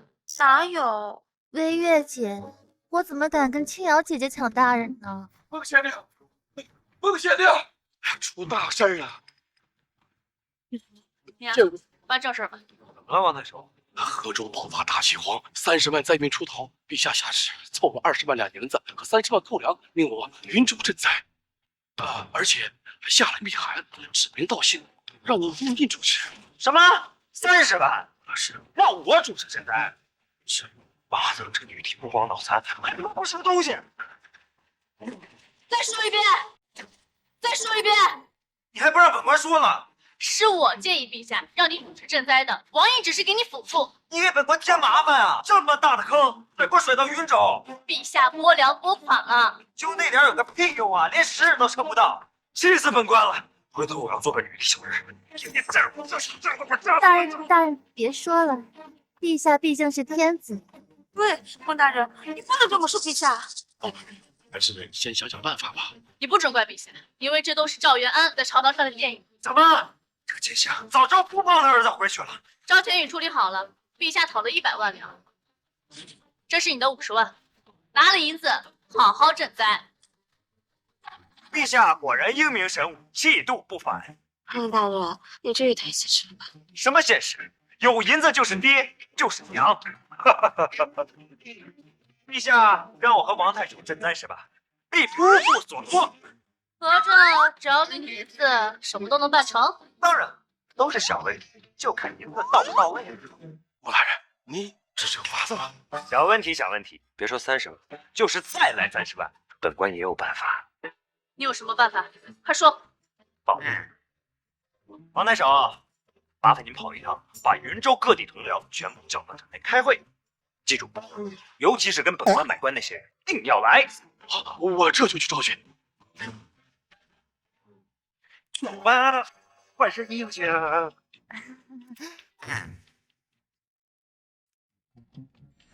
各位同僚，陛下下旨，令我云州筹粮赈灾，还希望各位大人恪尽职守，竭尽全力。王太守，此次灾情颇为严重，30万灾民，凭我1州之地的粮食，这恐怕不够啊。不错，如今这民间粮价疯涨，我等还要防备治下百姓缺粮，哪里还有多余的粮食？哎，这个不容，我等还需要谨慎。若赈灾不成，让我云州各地出现粮荒，这让大夏上下霜啊！本太守知道，各位大人都有福，所以才召集大家前来商量。毕竟亡命人为呀。姐，此次灾情如此严重，不错，粮食缺口很大，不认真也不会亲自到此。孟大人，您如此安然自得，可是想到赈灾的法子了？对呀，孟大人如此淡定，必有解决之法呀！各位不必惊慌，办法自然是有的。刚本官只是在想怎么做这门生意。生意？孟大人还想借这次灾情赚银子？当然了，这么好的机会，本官必须好好赚。什么？你还想借灾情做生意发国难财？你就怕陛下斩了你？啊？生意不给做，那这灾情云州可不救了。你让陛下和奸相自己筹粮赈灾，就朝廷给这仨瓜俩枣，想白嫖我云州几十万担粮食，哪有这种？朝堂上的人都不是东西。陛下就是看我云州过了几年好日子，想挖我们老铁了。细数历朝历代那么大的灾情，哪有甩锅给1州之地头？行了，还是先赈灾吧。孟大人，还是说说赈灾的法子吧。王太守啊，如今我云州库粮有几盒？这么多年，经过各位同僚的努力，我们云州粮库有精粮60万担，什么？云州有这么多粮，那岂不是可以轻易赈灾？大呼小叫什么呀？云州是有粮，但不能全动。动不能动？那是云州这几年的储备粮，用来防备灾情用的。都是陛下子民，怎么还分地域？夏微月，你给我闭嘴！整天陛下陛下，不是陛下真有能力，河州灾情还会发生吗？朝廷让我等云州赈灾，若是储备粮用完了之后，云州发生灾情怎么办？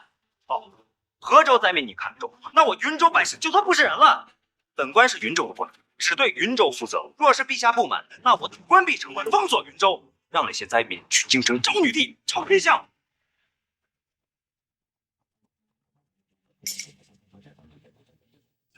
孟大人所言有理，无论如何，云州都要留有储备。不过这女帝前些日子为本官赚了银子，本官还是要给她个面子赈灾的。嘿嘿嘿。怕我干嘛？看他呀！孟大人，所以王太守这次拿出1半户粮，总计30万担，去赈灾吧。好。不过孟大人，赈灾需要60万担，这还差1半的缺口啊！谁说30万担精粮全去赈灾了？先拿出10万担底价补贴给云州粮商，另外再拿出10万担给下面的小吏，还有咱们几个官员，分一分。嘿嘿。你再说一遍，干什么？分粮啊！简直胆大包天，连赈灾粮都敢贪，送粮商送官员，唯独不送灾民是吧？姐，你先别激动嘛，孟大人这样做肯定是有道理的。什么道理？他这是赤裸裸的小贪污！夏微月，你不懂就别瞎扯了，你学人家青瑶乖乖坐着听不好吗？我不懂。这灾情最怕的不是缺粮，而是人心。本官拿出10万担精粮补贴给云州粮商，为的就是让他们稳定粮价，稳定天下人心。可你分给你们几个官员小弟又是什么事儿？你是那赈灾谁去赈啊？靠女帝去赈啊？不还是我们这些官员和小吏吗？啊，河州官粮都瘫痪了，我云州官粮若是吃不饱，谁去放粮？谁去收拢灾民呀？月粮嘛，一根都没有。这都是什么歪理？能解决问题的他就知道。你解决什么？好，这么一分，朝廷赈灾的粮就剩10万担了，你还怎么救灾？接下来就是本官要说的了。各位同僚，你们大多数都是跟本官买官才做上的县令，都算得上是家境丰厚、人脉广大，所以这一次就要动用你们的资源了。孟大人，有事您吩咐。不错，我等相信孟大人。这次就算贴银子，我等也要解决灾情啊！不用贴银子，而且各位还有的赚。我需要各位召集整个大夏的粮商，用官府精粮按照1对10的比例兑换麦麸，先换100万麦麸当赈灾粮，足够灾民吃撑了。还用麦麸赈灾？那麦麸是人吃的东西吗？那是作为畜生的粮草。都灾民了，有的吃就不错。你再说一遍！你再说一遍！你可知这天下人心叵测？你用精粮去赈灾，先不说够不够的问题，光是在这当中领取赈灾粮的，又有多少是真正的灾民呢？现在河州灾民那可是草根树皮搜食殆尽，有麦麸吃就不错，连麦麸都能吃的，那才是真正的灾民。不行，绝不能用麦麸，否则灾民就会动乱，将会引起滔天大祸。不用麦麸也行啊，那你让朝廷拨粮啊，否则别跟我逼逼叨叨。要不是河州灾民冲着云州来，本官才懒得管这烂摊子。姐，我觉得换麦麸也行。王太守，你说呢？我觉得孟大人的法子不错，毕竟粮食问题解决了嘛。这当务之急，让百姓先吃上东西啊。好，好，好，你们真是安官一窝！姐，你别走呀！孟大人。奴家去劝劝微微小姐。去吧，不让女人有反应对。啊，各位同僚，我等继续张议赈灾呀。姐，你要去哪儿？回京。真不想见到那贪官，否则迟早会被他气死。可是河州灾情，只能拿这么样的办法。朕就算饿死，也绝不会吃麦麸。我相信那你也不会吃。陛下，为何急着走啊？我，否则朕斩了你的脑袋。好嘞，陛下您慢走。这孟大人还真是个人才。义父不得把这事儿给捅破天了。如今证据确凿，本姑娘得赶快回京，见证一场大喜。有事启奏，无事退朝。启禀陛下，臣有本奏。丞相何事？臣参劾元州太守王毅、安县县令孟印赈灾时，二人滥用职权，贪污行贿，私下倒卖灾粮，其行径败坏律法，有损朝廷威严，望陛下彻查，以正清廉。丞相大人，这其中是不是有什么误会呀？希望是误会，但事实的确如此。虽说此次元州调用精粮30万担用于赈灾，但众同僚可知，其中10万担被那县令孟印低价倒卖粮商，按美其名曰稳定人心、稳定粮价；另有10万担被元州上下官员瓜分，只有剩余的10万担用于赈灾，但却从精粮换成了麦麸。我大夏开国以来，从未有如此夸张的贪污行径，如若不严惩，我等一朝将遗臭万年。岂有此理！我大夏赈灾从来没用过麦麸。一入官僚，进府霸道，共同瓜分灾粮，置朝廷于何地？陛下，我等请求立刻抓拿云州全体官僚，斩首示众。此事呢，朕也略知，但河州灾情严重，云州的赈灾之法实属无奈之举啊。陛下，就算再没有办法，也不可如此贪污灾粮。此例一开，后来者纷纷效仿，将被千古唾骂。不错，若后代官员也用此法，贪官将会越来越多。陛下，更可怕的是，若再有灾情，奸商作乱，麦麸必会涨价，到时候可真没有要吃的东西了。孟印此举愧对列祖列宗，带坏了子子孙孙，大公司必不认可。你们什么意思？把王毅、孟印二人押赴刑场，斩首示众，请陛下下旨。陛下下旨。难道朕身为一国之君，连个孟印都救不下吗？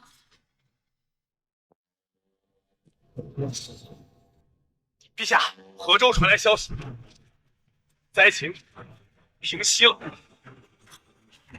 不可能，30万灾民如何在短时间内平息啊？是不是河州官员再次瞒报？我等大内侍卫已经派人亲眼去河州探查了，所到之处，河州的灾民躁动已经被彻底平息了。这是怎么回事啊？陛下，这主要还是云州的孟印县令的计划十分成功。他用精粮换麦麸的方式筹集到了100万担灾粮。灾民对麦麸没有意见？灾民并没有抗议，反倒十分感谢朝廷和官府，而且以往出现的抢粮食的情况，此次并没有出现。这是为何？据灾民所说，抢粮食的人一看是麦麸，纷纷的表示出了嫌弃。精粮换麦麸，竟还有如此好处？这云州的孟印对人性的把控实在是惊人啊！不可能，就算粮食充足，可单凭元州一地官员如何处理那么多的流窜灾民？这正是属下要说的。此次除了云州的官员和粮商在得到补贴和分配的灾粮后，朝着河州一路尽心尽力的赈灾办，孟印县令还将朝廷给的20万两白银和3万担精粮分配给了河州其他官员。大胆，还给河州的官员分赃！陛下息怒，原本处于瘫痪的河州官员，在得到孟大人的补给之后，迅速的组织起来，利用麦麸分配给了灾民，防止灾民乱窜。另外，河州的官员还将在逃的河州太守缉拿归案，等待陛下审问。好，河州太守也抓住，朕要亲自问问他到底要干什么。此次河州灾情，云州赈灾有功，宣王毅和孟印进京面圣，各贡行赏。吾皇万岁万岁万万岁！宁瑶，朕这妆容如何？皇姐，孟大人进京面圣而已，一定要打扮那么漂亮吗？什么漂亮？朕要的是威严。等朕与他见面，我看这贪官还能说出什么歪理来。孟大人肯定会被皇姐吓傻的。陛下，河州太守已经开口，对灾情之事全部都招供了。他说了什么？河州太守对灾情之事确实有刻意瞒报，但是他也不是主谋，是有人指使他这么做的。是谁？丞相赵元安。好，赵元安当真是大夏的好丞相，竟无人性到这种地步，真是留你不得了。何进，秘密调动禁军，等孟毅进京面圣那日，捉拿赵元安。是。父亲，河州太守被捕，会出卖你们。急什么？别学婉儿。父亲，这都什么时候了，能不急吗？若是让女帝知晓河州灾情是您下令瞒报，这怎么可能放过咱们一家呀？河州太守肯定招供你，想必女帝也已知真相，她肯定要对为父出手了。那父亲还等什么？咱们直接反了那女帝！道寒勿躁，大月你派人入京，另外为父还在等你。有人。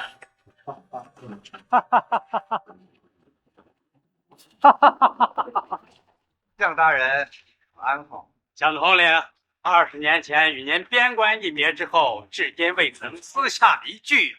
托丞相洪福，这些年来，蒋某步步高升，坐上这禁军统领之位，如今报答丞相了。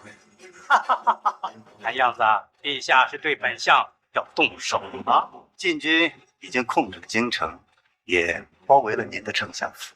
控得好，婉儿，探查。此次以查代救，敬蒋统领。大愿若成，必报答蒋统领。好，干！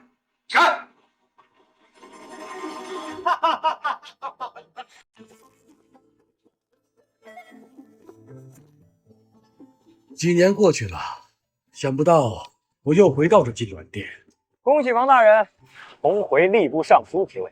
同喜同喜，陛下一定是不会忘了孟大人。不过孟大人，此次是你第一次入朝，万万不可失了名书。王大人，您放心，等会儿本官站在最后一排装死，绝对不引起注意。孟县令，您此次赈灾有功，稍后陛下还要问话，万万不可站到如此之远。公公啊，这本官啥也不懂，您看给安排个合适又不起眼的地方呗。哎，孟大人如此大方，那本公公稍后就为您安排到位。你就是县令孟燕呐，不愧是贪官污吏，现在就开始贿赂御前太监。你谁呀？本官办事儿还不能找你管。本相赵元安，百官之首，你说我能不能管？连丞相大人都不认得，果然是个九品芝麻官。不错，今日就凭这银票，你本领犯下贿赂之罪，应当重判。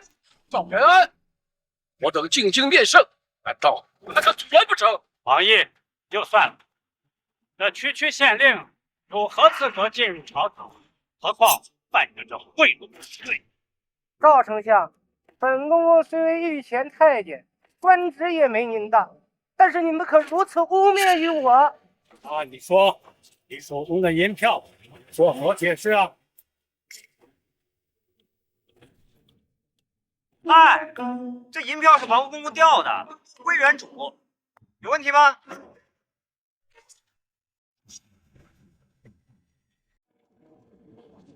没错，这就是本公公调的。孟大人，这叫拾金不昧。一派胡言，银票怎么能调出来呢？就是，钱财之物，有谁不会好好保管？那银子平时都能调，那银票为啥不能调啊？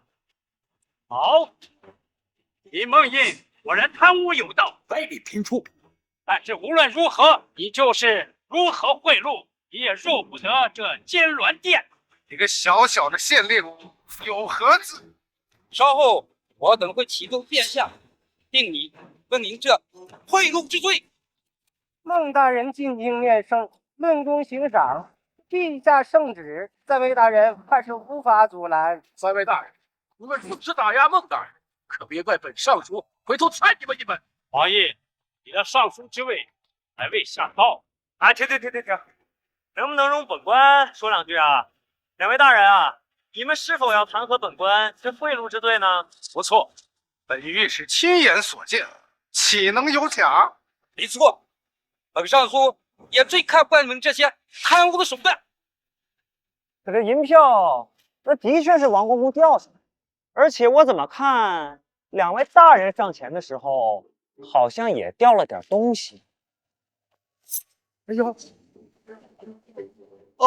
本御史的确掉了银票。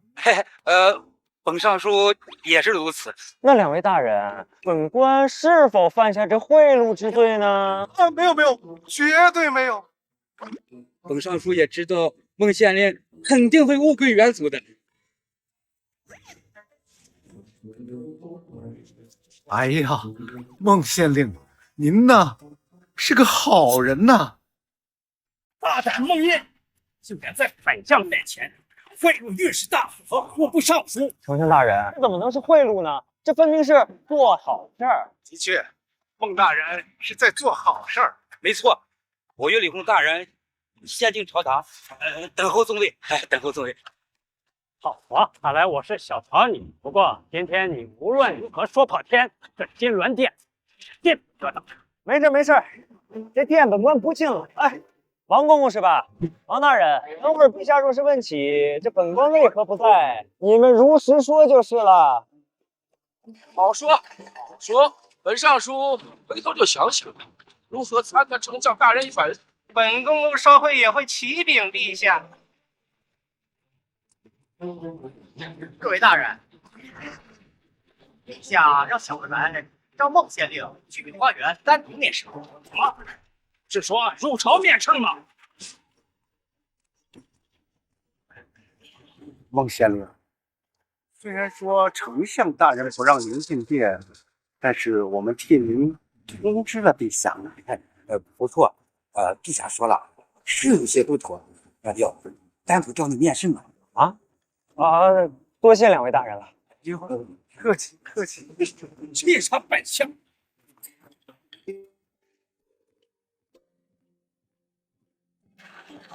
孟县令，前方就是陛下所在，小的就先告退了。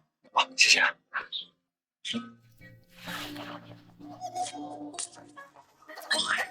这女天身材还真不错。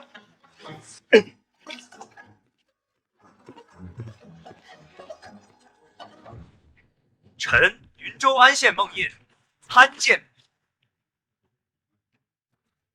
我靠！孟印见到朕还不跪拜？他妈疯了！快下来！放手！男女授受不亲，信不信朕让人宰了你？本官这是在救你啊！你简直疯了！女帝都敢假冒！假冒女帝？你连龙袍都没穿，打扮再漂亮有什么用啊？还敢自称皇帝？真以为本官会上当啊？我告诉你啊，你在这逗本官就算了，要让其他人知道，这头早就落地了。这家伙还挺关心朕。安心吧，我可是得到女帝许可了。女帝脑子抽了，让你假冒她，还不是你那些贪官歪理，让女帝火冒三丈，不想见你，所以才派我来治你。然后我就提了那么个建议，可惜没骗到你。这女帝不见就不见，本官还不稀罕。孟大人，这里可是御花园，万一你这些话传到了女帝耳啊！本官刚刚什么都没说啊。放心吧，跟你认识这么久了，就算有什么，我也帮你挡住。那感情好，关系没摆出。坐。哎，对了，女帝这次找本官来是有何事？此次河州灾情，你赈灾有功，女帝想要问你想要什么奖赏。想要什么奖赏？哎，把云州30万的精粮先还。大夏已经无粮了，就算补，也要等明年税收后才能补，而且30万担，最起码也要分5年才能补齐。啊！女帝真想白嫖我云州粮食？你说什么呢？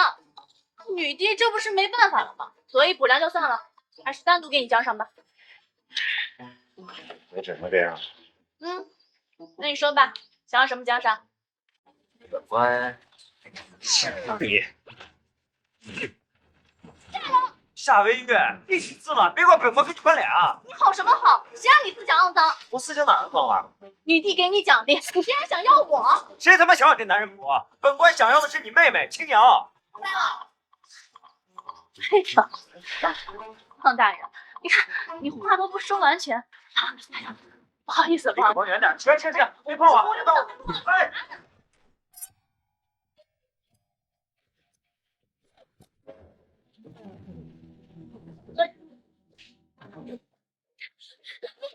你下凉！又关我什么事啊？是你自己心上来的，坏了本官清白。我哪无耻了？若不是你刚才……你还说！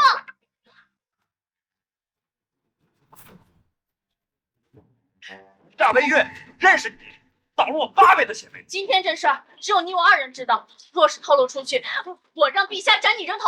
哦，好，便宜你占了，锅让我们端杯，是这意思吧？陛下，陛下，陛下不在，正在金銮殿。那小事去找陛下。等等，这么着急，你有何事？刚刚得到消息，大越左贤王率领大越使团前来觐见，丞相大人已派人邀请入朝了。什么？怎么了？觐见使臣不是很正常的事吗？若是其他王朝也就算了，可那大越蛮夷侵略我大夏国土，与沈巍元帅早已交战多年，这次前来必定是不安好心。不会有事儿的，拜托，这可是大夏京城，那些使臣若敢在此地撒野，怕是连皇宫都走不出去了。话的确如此，但奇怪的是，那奸相赵元安竟然不启禀陛下，就让大越使臣入朝，他是无理。啊！赵元安勾结蛮夷要造反啊！他还没平复，万一京城打起来，就跑都跑不了。真当陛下没准备吗？陛下早已派了禁军控制住了京城。我告白，你都知道的消息，赵元安岂能不知？他肯定用手段反制禁军了。我还是先回云州啊。你的意思是，陛下有危险？废话，都这样了，肯定打一仗啊。那你更不能跑了。女帝若遇险，我和新瑶身为皇上，肯定难逃一死。哎，要不这样吧，本官这次入京呢，特种大队给带，让他保护你跟青瑶。如若女帝遇到危险，你们俩速速逃回云州。至于本官我，先回云州做准备。你就对陛下这么没信心？我靠，那脑残女帝不出事才怪呢。这样吧，你等我一下，别喊我去。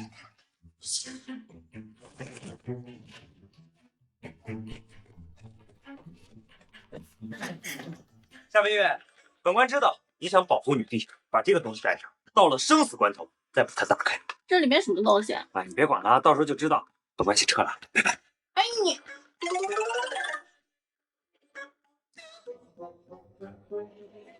愿大越使臣觐见。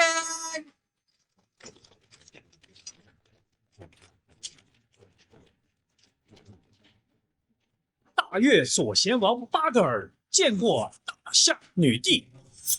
女帝果真生的是沉鱼落雁、闭月羞花啊！哈哈哈哈！豹子竟敢羞辱我大夏女帝！来人，把他给我拿下！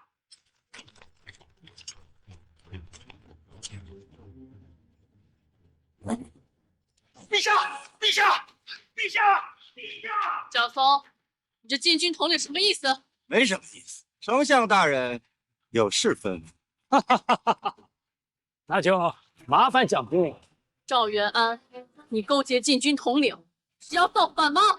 本相这是在救诸位同僚，与陛下。赵元安，你放屁！斩止禁军放敌国之人入朝！来人，将赵元安给我拿下！今日除了丞相之命，谁也不能进这金銮殿。何进，大内侍卫的人呢？陛下，刚才大内侍卫已经被禁军解决了。陛下，如今这满朝禁军已被本相控制，朝堂之上就连一个苍蝇飞不出去。如今若不是让左贤王满意，怕是无人生还。赵元安，你敢叛国？这怎么叫叛国？这是臣为保大夏根基呀！不错，赵丞相的确是为了挽救大夏国。朕看到的是赵元安勾结你大越。非也，陛下可知楼兰古国已被大越所灭啊！什么？楼兰来百年大国，突然就被灭国了。大越兵力如此强盛，完了，看样子大越又对大夏动手了。不错，本王此次前来就是代表大越向大夏下战说。不日，大越铁骑即将攻取青霞关，力统大夏。女帝，你若识相的话，乖乖投降，还能留你一条生路。棒子，当大夏怕你不成？如今神威元帅还镇守青霞关，岂能容你入关？那夏神威的确是个人物，阻我大越20年，那都是因为我大越同时和楼兰与夏作战。现在楼兰已灭，我大越10万铁骑合兵一处，敢问夏神威拿什么能够阻挡？10万骑兵，这如何阻挡？大夏那是要灭国了。骑兵并不可，可怕的是大越有一半是弓骑兵，能守能打，防不胜防。哈哈哈哈！其实众位不必惊慌，虽然我大夏与大越交战多年，也不是没有办法化解。丞相大人，此番劫难该如何化解？巴格尔大人虽然此次是来下战书的，但想必也不愿两国就此开战。不错，我大越王本不愿再起争端，只要大夏答应我们的条件，我们可以罢兵，甚至还可以结为盟国。那大越国有何要求？两国交好，当然是以和亲为上。我大越帝愿娶大夏女帝。公子，就凭尔等蛮夷，还想娶陛下？王大人，历代两国向来以和亲为主，大越已经兵强马壮，自是不能招惹。陛下若是嫁于大越帝，岂不最显我朝心意？到时候不仅能停止兵戈，若诞下子嗣，两国并为一国，岂不成为千古佳话？赵元安，你是想把朕嫁出去后，自己登基称帝吧？陛下，臣是为国着想。赵丞相的确是在为夏国分忧。当然，这和亲乃是第1条，这第2条嘛，就是你们让出青霞关，还要将夏神威交给我们处置。白日做梦，我大夏岂能背叛护国忠臣？妥，既然如此，那我大越铁骑即刻入关，定杀得这曹操天下不留。陛下，万万不可得罪大越呀！否则大夏岌岌可危呀！陛下，您身为女子，倘若能出嫁之歌，未尝不是一步好棋啊！一群酒囊饭袋，朕绝不求饶。大越要战就战。不错，大夏何惧一战？来人，把王大人带下去。真无语！赵元安，你个叛国，你不得好死！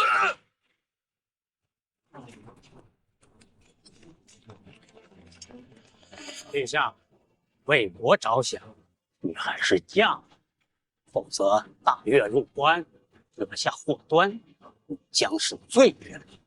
放屁！赵元安，今日过后，朕必取你人头。看样子，陛下是执意不嫁。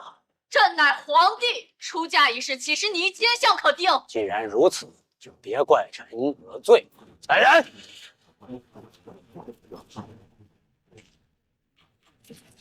赵元安，你竟敢以蛮夷入朝！这哪是蛮夷，这是和亲的队伍，这就是我们大越的勇士，他们2人联手，便能阻挡5绝高手。现在10人聚齐，就等同于5绝高手齐聚。现在就让我们大越勇士为我们大越王迎娶大夏女帝，众亲合一。陛下，为保大夏根基，您还是嫁了吧。不错，如今丞相开口和大越国和解，我等也是无能为力啊。好，好，好，真是一群为国忠心的好忠臣啊！来啊，为陛下沐浴更衣，福驾大越。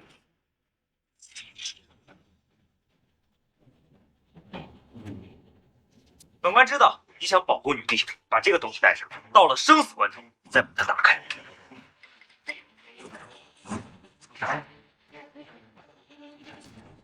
这家伙竟然把加特林给震了！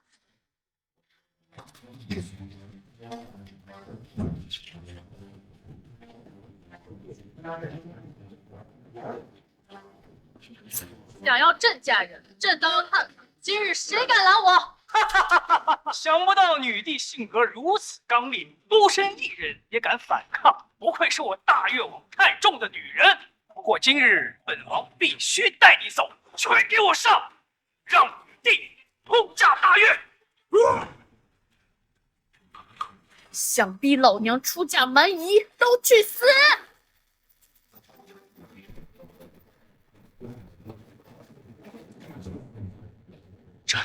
这是怎么回事？大夏女帝的武功怎么会如此超群？加特林佛器，1700转3600转，该死的梦魇，他怎么把这福气传给了女帝了？财神好！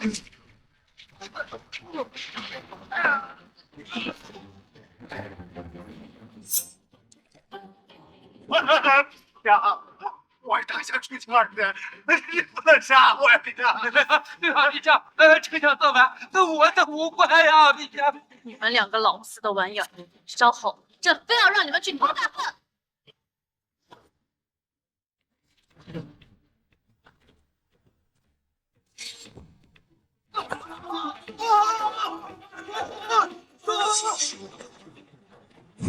陛下，您还是束手就擒，抽驾大越吧。不错，此处有禁军1000人，陛下就算省视加特林也不可敌啊！好，好，好，真是一群反贼！朕今天就算死在这儿，尔等奸计也别想得逞！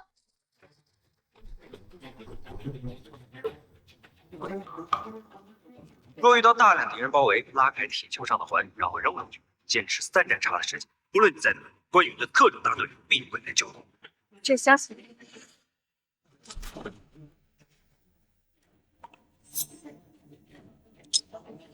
去死了！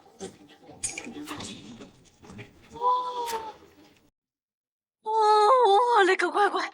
这小玩意儿竟堪比火箭筒和迫击炮！今天朕非要让你们瞧瞧孟毅所说的“我立为王”。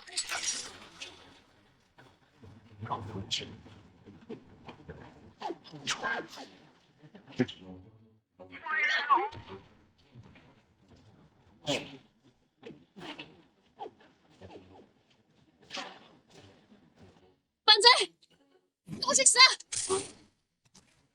陛下，陛下饶命吗？快逃啊！陛下不是人呀！快逃啊！陛下不是人呀！你们才是你们的不是人！大丞相，这女帝武功超绝，非凡人能敌。我需先回大越调兵。左贤王，让我与你同去。想过了今日，带上必死无疑。你要跟我回大越？带上到一计，夺取青沙关，让大越铁骑尽入自心。走。怎么了？孟大人，为何突然回云州啊？今天不跑就来不及了。今日之内，京城肯定开打，女帝肯定有危险。会吧？那可是金銮殿，底下有大内侍卫保护。圣爷，我是从朝堂里传出来的。该死，下回有危险，手榴弹都用上。怎么办？姐姐还在宫里。妈的，这皇宫改嫁，这天下得大乱了！官员，听令，不要在，率领特种大队前去皇宫逮住夏白月。记住，无论是谁，只要敢伤害微月，一律击毙。是。哎，另外，再派出5个人保护青瑶，我们在城外汇合，等你们回云州。得令。让走走，上来。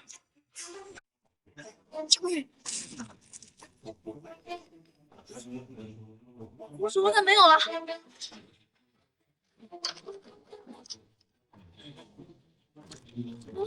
怎么加特林也不管用了？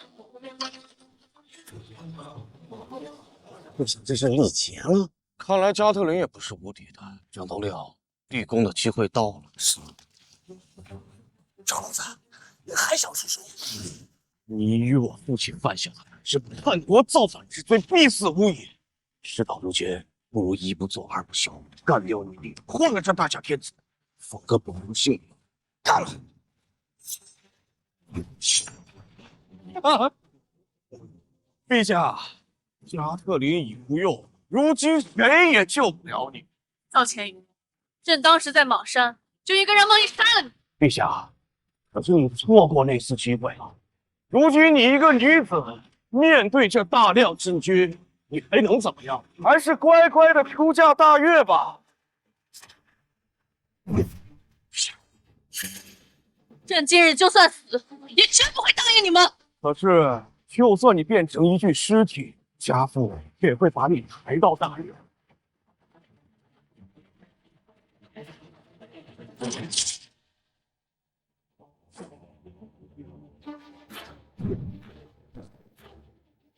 一个杀丞相之子！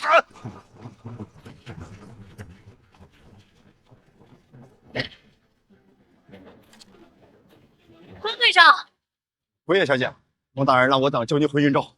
他果然是担心我。不过在此之前，给朕杀了这群叛军。陛下，大内侍卫已陆续脱困，前来救驾。你这大内密探还有脸来？陛下，那就尽快恢复朝廷秩序。杀了这群叛军，朕看谁还敢动！太尉大人，维叶小姐是调查陛下。没错，关队长，此事万万不可向孟小姐提起。关队长，你若闭嘴，朕保你和特种部队加官进爵；可你若敢透露出去，朕扒了你的皮！走，陛下，关羽绝对不会乱说。何进，配合特种部队拿下这群叛军。是。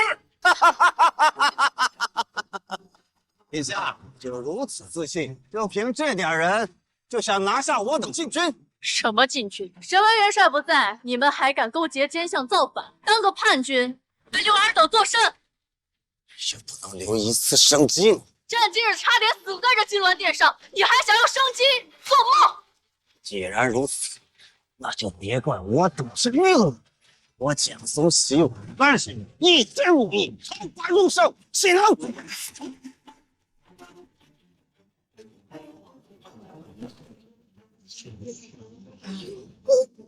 这点实力，那么多废物。关羽，不错啊，就凭你这一枪，朕回头赏你一个指挥使当当。谢陛下。关了，只要花图。蒋宗已死，尔等还想反抗？伯益，随朕重整朝堂。那个陛下，孟大人还在城外等您。那朕先去见他。等我这夏薇月出来，本官不打他屁股开花。孟大人，姐姐不会有事的。会没事？京城今日都这架势了，那赵元安肯定联合那大越造反呀。这家伙还挺关心朕的。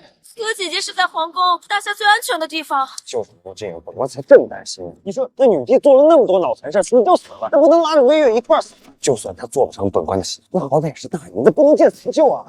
你有本事再说一遍！呀，京城不安全，速回云州。走。不回，赵元安造反已失败，我还要配合女帝抓捕赵元安。抓什么呀？他肯定跑了呀！什么？这不可能！穆大人，您可有什么证据？这要啥证据啊？哎，你们去找那个大越的使臣，他若不在，那赵元安肯定他们一伙跑了。小姐，据大内消息，赵元安已随大越使臣逃离京城。大内侍卫干什么吃的？这都能让奸相跑了？本官猜对了吧？咱们还是速离云州吧。本官再猜一个，不出10日，这大越骑兵必将入侵大夏。什么？这不可能！沈文元帅坐镇青霞关，怎么可能会把大越入关？不错，沈文元帅坐镇3军40年，又是陛下皇叔，就算再艰难，也必定死守青霞关。你们都这么肯定，那本官更担忧了，说不定这青霞关已经失守。走开！都闪开！把外提报！站着！说的不是。参见大人，青霞关失守，沈文元帅重伤昏迷，大约10万军机入关。青霞关驻守兵力有3万大军，怎会突然失守？1个月前，大越便早有准备，联合丞相派人假传圣旨刺杀元帅，这才导致青霞关失守。这该死的赵元安，绝对筹备多年了，不然元帅岂能轻易中计？沈文元帅现在如何？已被将士们誓死救下，只是元帅重伤昏迷，无法回京，现已安置在云州。孟爷，快回云州，一定要救下沈文元帅。救？沈文元帅跟我有什么关系啊？元帅乃我大夏护国忠臣，岂能不救？错，穆大人。身为元帅，坐守边关多年，是我大夏定海神针，绝不能让他死，不然陛下跪罪下来，无等人他不保啊！哎呀，你让陛下自己救去，我是他保姆啊，什么事都给他擦屁股。孟大人，身为元帅，你必须得救。青瑶老婆，你给我一个理由啊！因为身为皇叔是皇家最大的长辈，我与姐姐乃至陛下想要嫁人，都得经过他同意才行。什么？你怎么不早说？老丈人重伤，速回云州。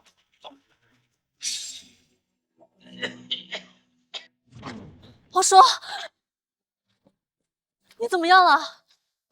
见过陛哎，下。皇叔，你重伤未愈，就安心养伤，剩下的事情交给朕处理。陛下，来不及了，臣这身体已无力回天了。皇叔，我不想你死。青瑶，别哭，皇叔临死之前定会护你等安宁的。陛下，大约10万铁骑入关，攻破了边州，直奔云州而来。他要直取青城，亡我大夏。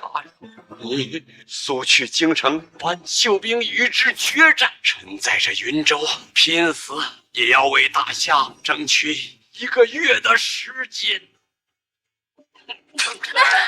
皇叔，大夏不会亡国的。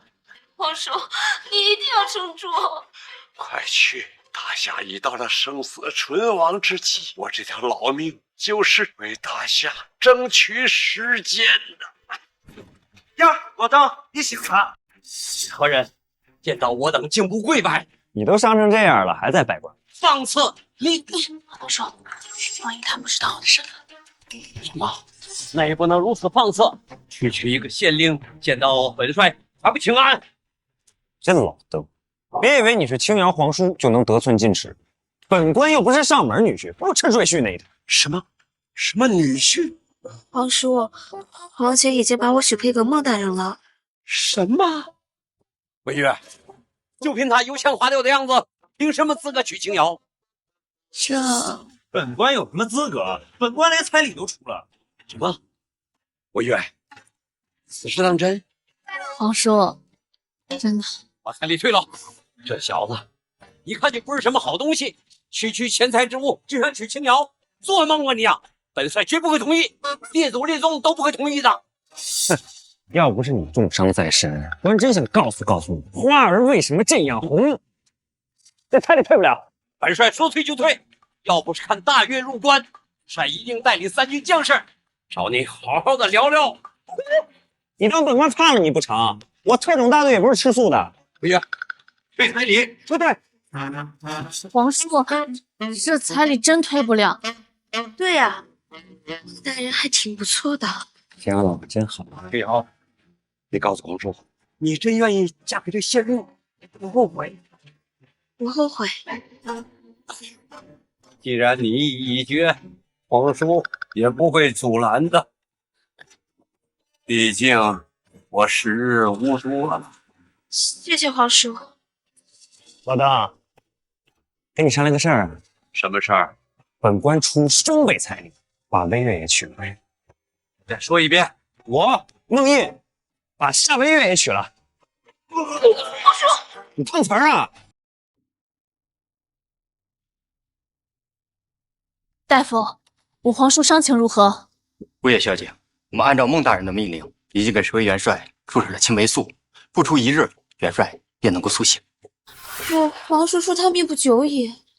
元帅伤情主要是被刺杀后伤口感染所致，若是其他的，确实无力回天，但是青霉素绝对没问题。那是当然了，此等药物本官花费几百万两研究的，现在合成也要几千两一支，所以这老邓啊死不了。下去吧。那我就放心了。不过，皇叔正处于昏迷中，大约10万铁骑向云州而来，该如何抵抗啊？这么突然，天下得大乱。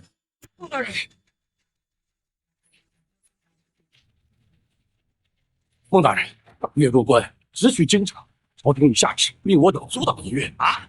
女帝不派兵，让我云州抵挡大越。不错，如今身为元帅重病，兵力群龙无首，我这殿内怕是没有办法出兵。我还要去通知3军。孟大人，你尽快想想办法。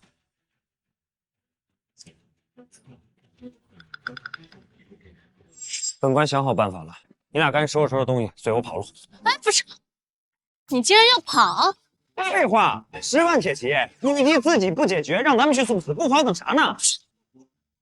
你捞了那么多银子，这个时候不为国分忧，你还是个人吗？夏微月，本官是何人啊？是个大贪官啊！对喽，那拯救天下哪能是一介贪官能解决的？所以不跑等啥呢？可是孟大人，天下之大，业无处可逃呀。此话怎讲？若大越直取京城，大夏亡国，那勾结大越的赵元安必定上位，到时候他会放过你吗？哎呦，本官把这事儿给忘了。哎呀，这个奸小，真当不得好死。所以呀，孟大人就别想着逃了，乖乖的想办法租着大越铁骑吧。哎呀，你看人又在花银了，又追了。你的意思是说，你有办法拦住大越？废话，那打仗，你以为打的是人啊？那不都是银子吗？虽然本官银子多，但跟大越一比，还真不好说。是吗？如今皇叔重伤昏迷，如若陛下动用国库，你是否有把握解决此事？那女帝就一个吝啬鬼，兵都不愿意派，还指望他能出银子呢？大夏是穷，但这一仗必须要打，不论花多少银子也值，否则大夏必定亡国。如若是这样，本官还真好办了。你真有办法？当然了，若是女帝愿意掏银子，本官这儿有3个价位，3种结果，看你怎么选。你说说看。这第一种嘛，只要500万两，本官保证能把大越挡在云州外。什么？500万两？大夏每年军费也就才1000万两。那你让女帝派兵喽？派兵也得等皇叔醒来。你再说说第二档吧。这第二档嘛，物超所值，只要1000万两，本官必能击退大越。你这价格是疯了吗？没办法呀，人工、弹药、后勤哪样不花银子呀？哎，各种大队的花费你又不是不知道。那最后一档呢？嘿嘿嘿嘿，最后一档可就厉害了，此档乃 VIP 档，只要3000万两，本官派出秘密武器，定能全歼大越骑兵。若真能全歼大越，去除大夏的一块心病，那3000万两倒也是挺值得的。哎，真的假的呀？女帝藏私房钱呀，3000万两都拿得出啊？孟大人，你什么眼神啊？你觉得3000万两女帝会拿不出来吗？行啊，那就好办了。这门生意若是谈成了，本官分你们1成，那就是300万两。不错，女帝若想白嫖本官，那是绝对不可能的。不出钱，这一仗我绝对不打，宁可逃到海外。你真是掉银子眼里了。本官就是这么个人，要不是本官老婆，这门生意给你们。孟大人，我与姐姐商议一番，期待你们的好消息。华姐，孟大人既然保证能全歼大越，不如就给他了。事到如今，朕也只有相信他了。不过银子大概不够，国库以及内库凑凑，再加上最近抄家赵元安的银子，最多也只能凑出2000万两，还差1000万两，人家够了。可他要3000万两。孟大人开价，我们哪有不砍价的道理？还能砍价？他都给咱们回扣了，说明这里面的利润大了去了。跟他混了那么久，本公主早就摸透他。一会儿看我的。你人还没嫁给他，倒和他越来越有夫妻相了。王姐，什么夫妻相啊？咱们快进去。考虑好了。孟大人，我与姐姐商量了一番，觉得3000万两贵了。什么？青瑶，你在向本官砍价吗？我们2姐妹倒是可以答应这个价格，但你想想陛下，他能吗？对，这陛下估摸着8成也许。那边不想掏银子，要不然大夏也不会发展成今天这个样子。那你们说说吧，选择哪一档？准备出价多少？第3档出价1500万两，我们2姐妹还要再吃1成回扣。你们俩疯了！你教我们的呀，别管别人怎么出价，直接对半子。你气死本官了！这价格绝对不行。本官还是收拾东西跑路吧。孟大人，就这个价吧。青瑶，真不是本官乱开价，而是枪炮一响，黄金万两啊！本官招出秘密武器，全歼大越骑兵，差不多就1500万两。你算算，再给你们回扣，还有其余支出，亏本的生意，你们会做吗？那你说吧，要多少？最低2500万两，全款。夫君，真不能再低了吗？青瑶老婆，为夫真的想给你优惠，但真的是优惠不了啊！要不然就凭你这身夫君，为夫早就答应了。那要不先付2000万两，其余500万两延后支付？不行，女帝上次欠我的赈灾粮还没还呢，我还指望她出500万两银子，谁信呀？姐，怎么办呀？大云都打过来了。你们俩就跟本官跑路吧，这最后的500万女力都凑不出来，这大夏呀，那就也罢。 500万两，谁说陛下拿不出？你就嘴上行，你掏出来给我看看呀。这样吧，你看我值500万两不？你看我值500万两不？此话怎讲？你把500万两补上，我就嫁给你。此话当真？自然当真。最后的500万两，本官出了。你们都是本官的老婆。陛下，婚礼之事口说无凭，本官非常担忧。你还怕我赖账啊？你若不信，我让陛下下旨。不行，那陛下的信誉，本官更信不过。那夫君，你想怎样吗？本官这就去制作婚书，咱们签字之后就算完成交易，如何？至于婚礼时间，往后再议。行吧，按你的意思办。皇姐，你就这么嫁给孟大人，怕是不妥吧？如今朝堂瘫痪，大约10万铁骑入关，皇叔又重伤昏迷，朕也只能信他。倘若孟印真的可以拯救大夏，朕嫁他又何妨？可别说宗人府了，就算是魏皇叔也不会同意这桩婚事的。更何况你我同嫁一人。皇叔，你感觉如何？陛下，臣还没有死。皇叔，大夫说您没事了，不久之后就可以下床了。我的确感觉好多了，真是没想到，这云州还有如此高明的大夫啊！皇叔，是孟大人救了你哦。什么？就是那个县令？不错，皇叔，的确是孟印救了你。既然如此，把青瑶嫁给他，也算是有了保障啊。哟，老邓，面色恢复不错呀。嘿嘿嘿嘿。若非看你救了本帅性命，今日非打你30大板。嘿嘿嘿，老邓，这脾气太暴躁了。哎，正好你醒了，这婚书我做好了，证婚人就写你吧。你这县令，这就下了秦瑶的婚约。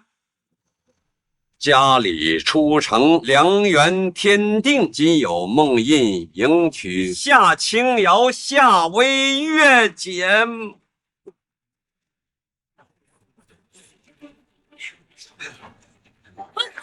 哎，老邓，怎么了？我帮你找。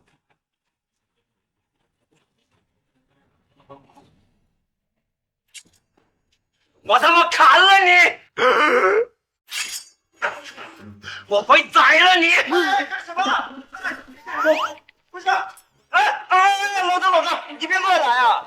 我夏家嫡系，我有为月青瑶2女，你还想都娶了？我想不是，我不是，哎呀，不是你，我靠，你唬谁呢？你们皇室不还一女帝呢吗？我靠，你还说我今天非把你大卸八块！你们拿跑！你站住！皇姐，皇叔这是好了，看这个样子，应该是恢复了。那你还嫁不嫁给孟大人？婚书都写了，嫁吧。那我们不能看着夫君以后都去看呀！啊！哎，皇叔，你听我们解释。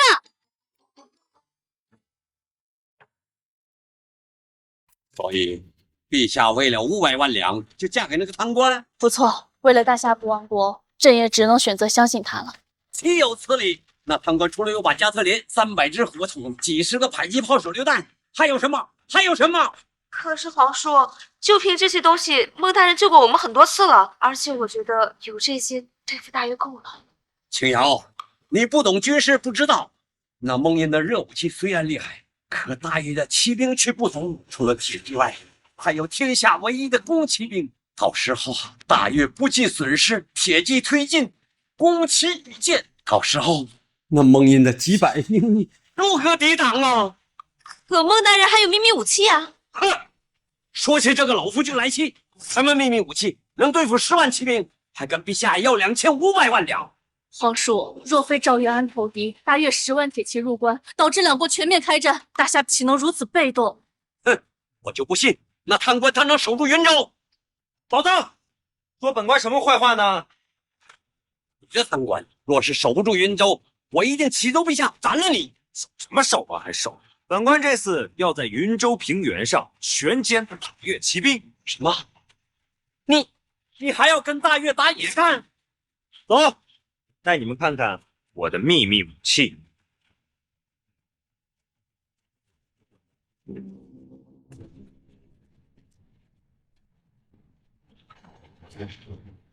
来看看吧。哇，又粗又大。这铁疙瘩就是你所谓的秘密武器？当然了，本官这次要让大越骑兵知道什么叫做平原霸主、钢铁洪流。大言不惭，你肯定想贪污朝廷的军饷？贪污？哎，只收那女帝2500万两银子，就派出这坦克，我还算他便宜了呢。若不是那大越要攻打我云州，本官才懒得派出这秘密武器。知不知道什么叫大炮一响，黄金万两啊？这东西好像是挺结实的，能保护我们也上战场吗？姐，你疯了！你怎么能上战场？如今大夏到了生死存亡之际，若守不住云州，被攻入京城，我也不活了。国越，你怎能如此任性？老夫今天就是拼了性命也要护你周全。不愧是本官夫人，当真巾帼不让须眉啊！能上战场吗？若是其他东西，肯定保护不了夫人你的周全，但这坦克绝对无虑。本官给你们演示一遍啊！来，转过头，压着我在，全军出击！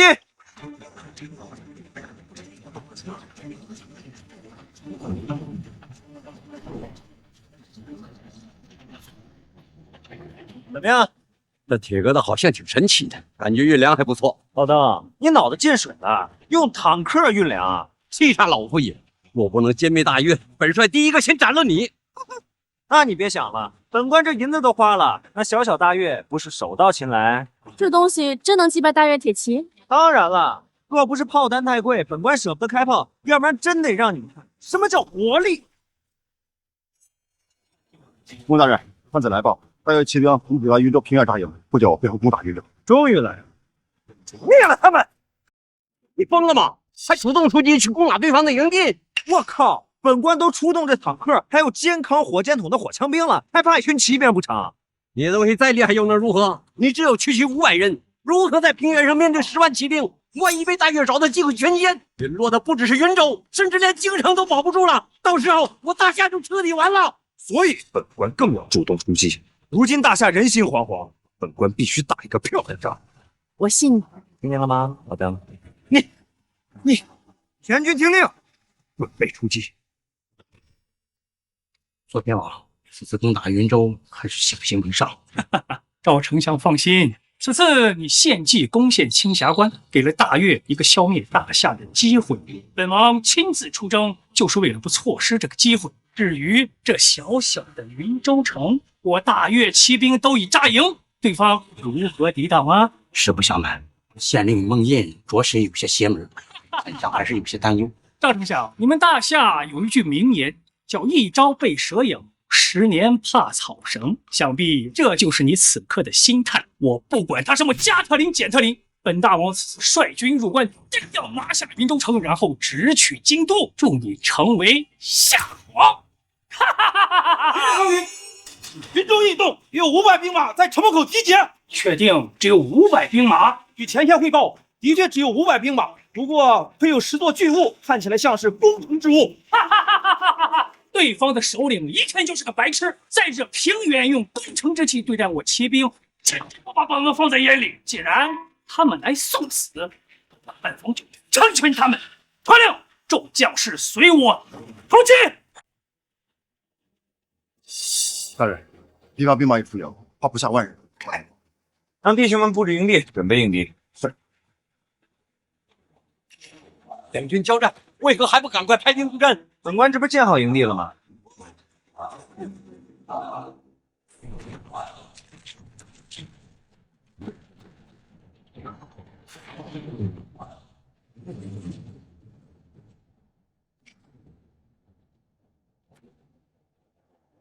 就凭那堆破烂货有什么用？对方的可是10万铁骑，那是火枪兵的防守阵地，主要用来防逃兵的。皇叔说的对，我知道火枪兵厉害，可那也只有500人啊，而对方可是10万铁骑，这里面可是100倍差距。你这样布置怕是不妥。安了，这不还有坦克呢吗？足够了。你这限定简直不可理喻！大夏若是亡国，你就是罪魁祸首。你说话给我注意点啊！若不是女帝给本官银子，本官才懒得打这仗呢。等我回去，非要让他给我免3年税。哎，若是能拿下此战，别说3年税，10年都行。哎，这可是你说的啊！瞧好本官发挥。哼哼，大人，他们来了。行，本官先去会会他们。走。陛下，就凭那些个破铜烂铁，你当真相信他能歼灭大越？真信他，因为他是朕挑选的夫君。罢了罢了，也只能相信他了。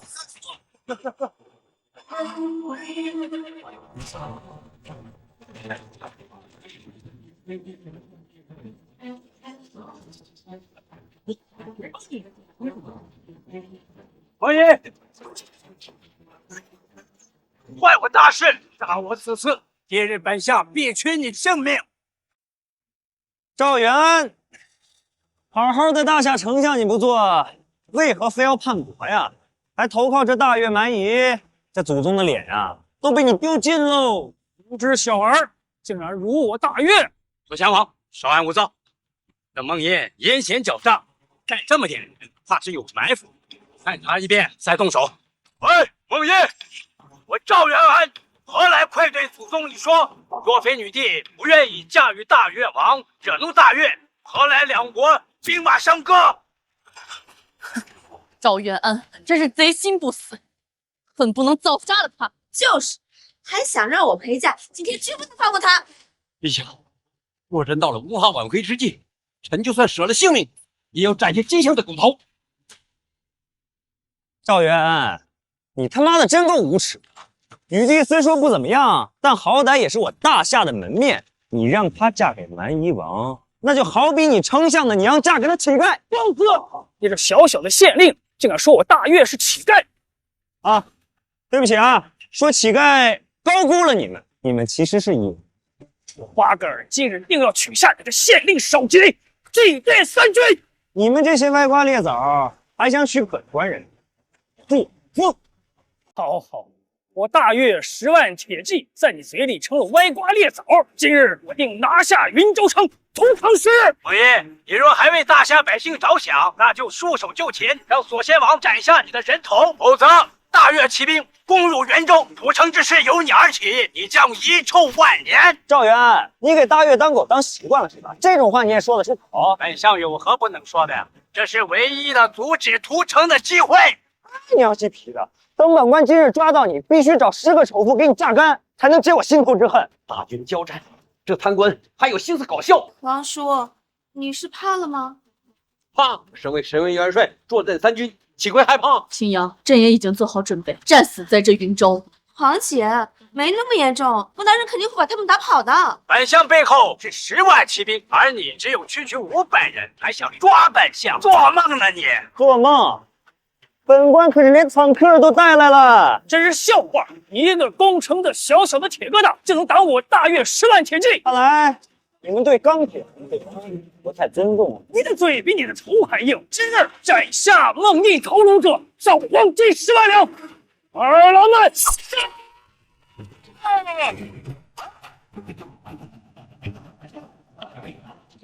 完了完了，这下开打了！皇姐，这大人怎么跟我想的不一样啊？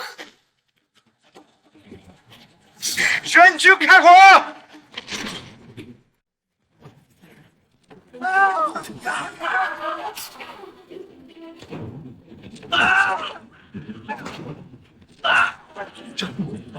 这什么东西啊？老张，本官让你看看什么叫做现代化战争。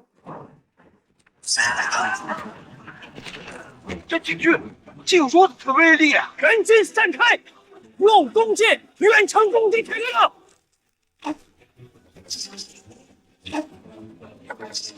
夫君，这坦克也太厉害了吧！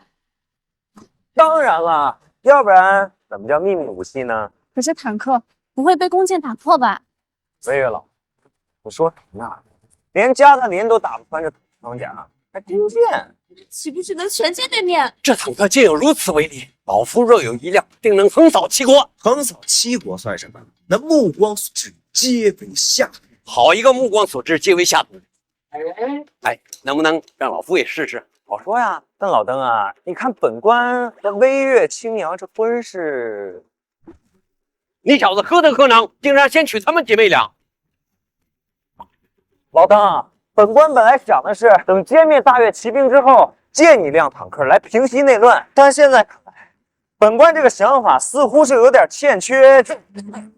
这个老夫倒是觉得青瑶跟微月看人还是挺准的哈。老夫同意你们的婚事了，愿意做你们的证婚人，成交。来，你来发号施令，摁这个键，说话就行。好，开炮！开炮！开炮！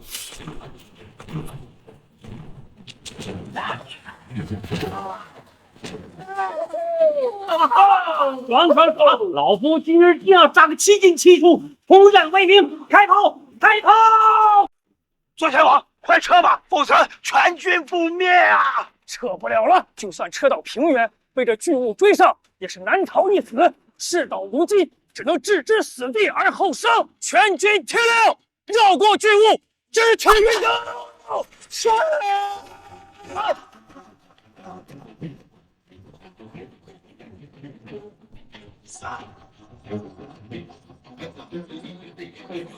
还得让你们冲过来！来，火箭兵开火！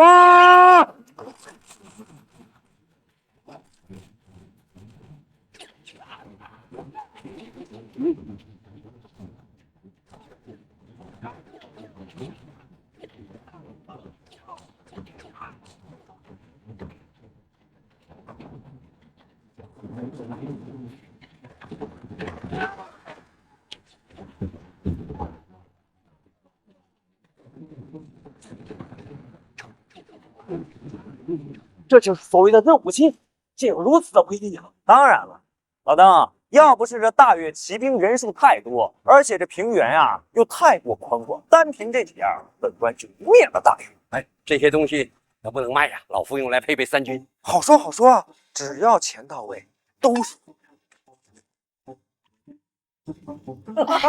皇叔买不了，把陛下和皇宫卖了都不够。等回京后，老夫再与陛下冲场棋。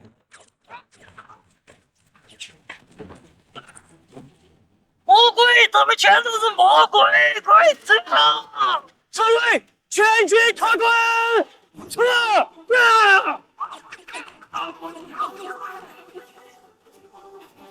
老夫不是在做梦吗？大越的10万铁骑就这样被全歼了。王姐，这都是真的？是真的，大越要败了，大夏得救了。还没完呢，得赵元安抓回来。不错，绝不能让他再逃了。官员，在用无人机锁定赵元安位置。是。大人，赵元安的位置锁定，他已经进入大越营地。走，灭了大越营地。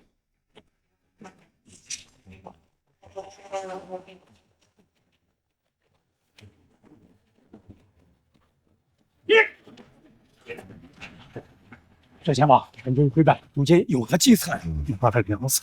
考虑大越就是计策。什么？不是说好了要助本相拿下大夏皇位的吗？要不是你这个狗东西，10万铁骑怎么会死在这云州？你个八哥，竟敢如此羞辱于我！想我赵元安现就攻下青霞关，令你等大越骑兵入京大夏，可在这云州折戟沉沙，反倒怪罪于我。要不是你献计攻陷云州，本王岂能损失如此惨重？就是你的锅！好，蛮夷果然是蛮夷，欺软怕硬。要不是本王急着逃命，我一定这就活剐了你！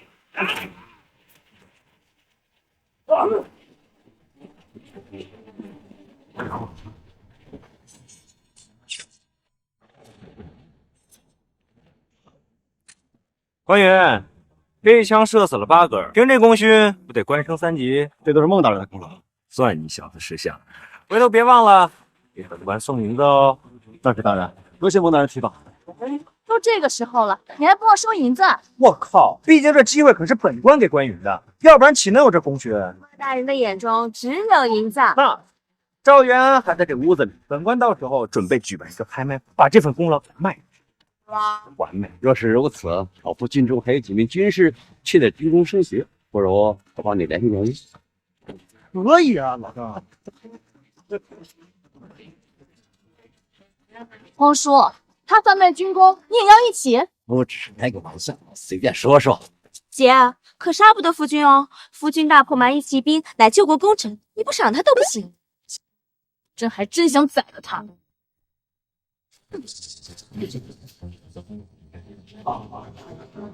赵元安，本官宣布被捕了。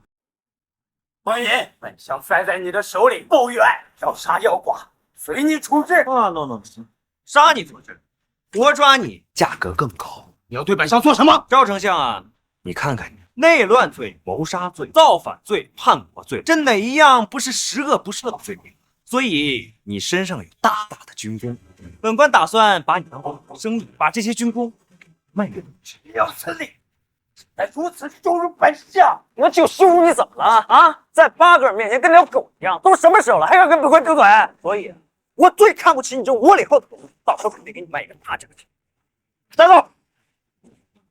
走，赵元安，你落到如此下场。王姐，夫君不会真打算把赵元安卖了吧？不行，军功岂能拍卖？绝不能让这种风气蔓延。皇叔，你速速回京镇压朝堂，并让6部拟旨，对云州大胜论功行赏。是。这其他人还好赏，可夫君怎么办啊？这一次，朕必须要给他升官了。陛下，你真打算招蒙引入朝堂？虽然说这家伙是一个人才，在军事、经济、内政方面也无一不落，可实在是太贪了。这云州上下被他腐蚀的蛇鼠一窝，就是最好的证明。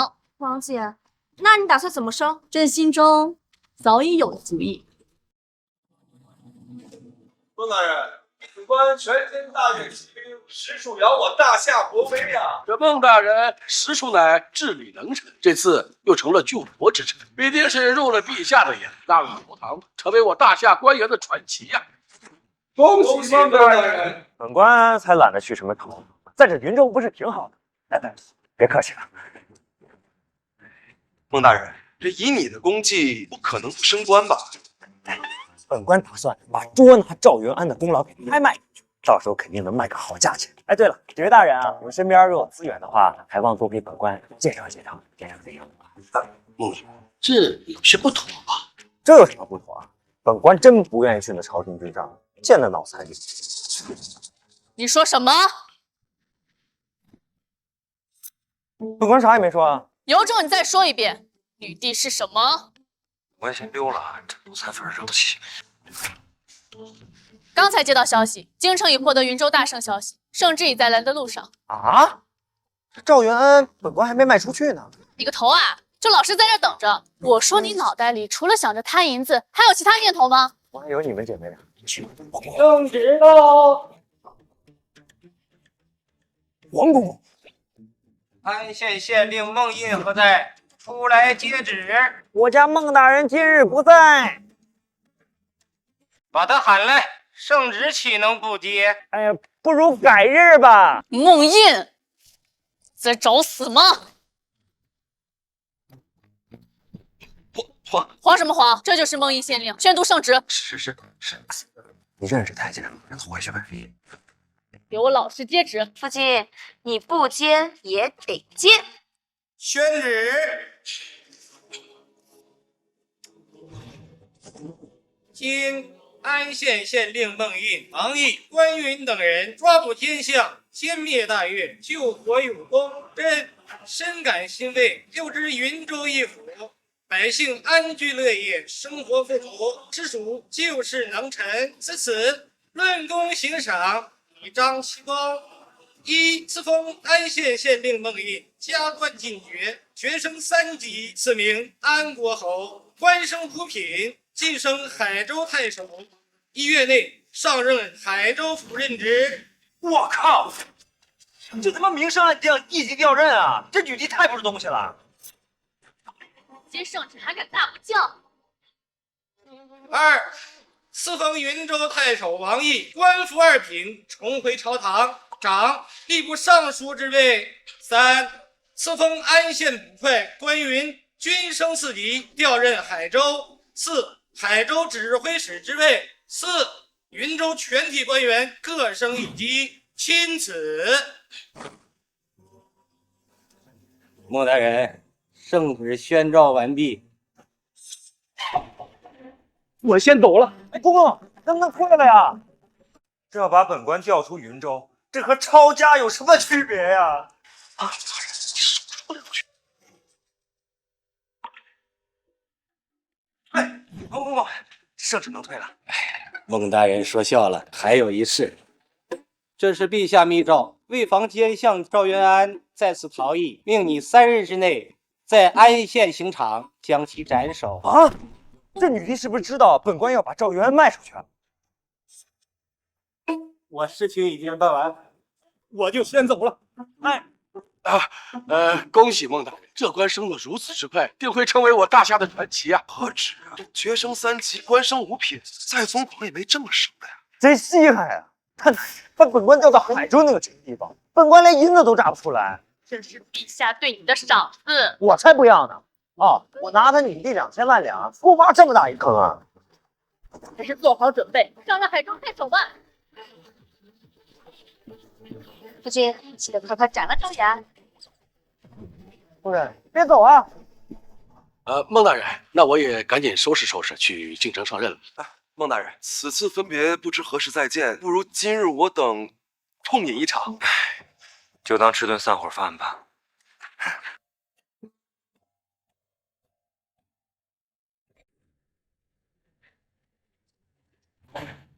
赵元安，你乃大夏丞相，却勾结大越，蓄意卖国，你可知罪？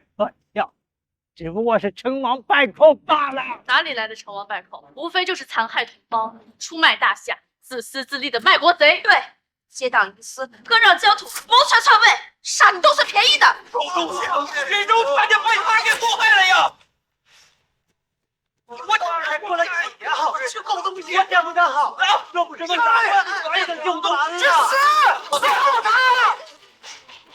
部长，赵元安。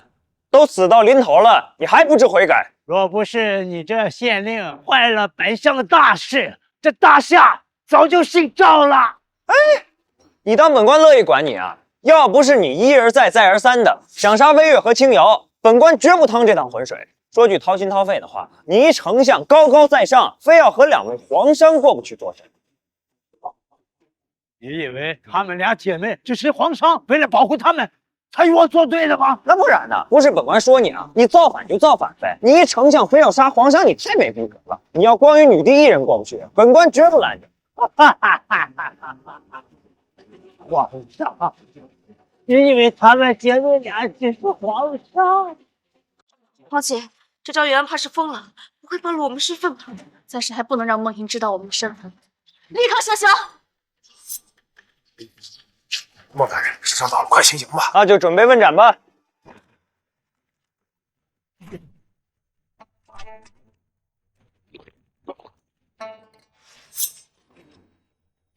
老头儿，别笑了，马上就要问斩了，还有没有什么想说的？本相着实想不到，登基大业竟然毁在你这区区县令手上。更想不到的是，你还不知道他们的身份，那不就是皇商吗？啊！不过她们姐妹2人毕竟与本官已经结婚书，另一层身份就是本官的老婆。让夏薇月和夏清瑶嫁给你吗？她们姐妹俩是。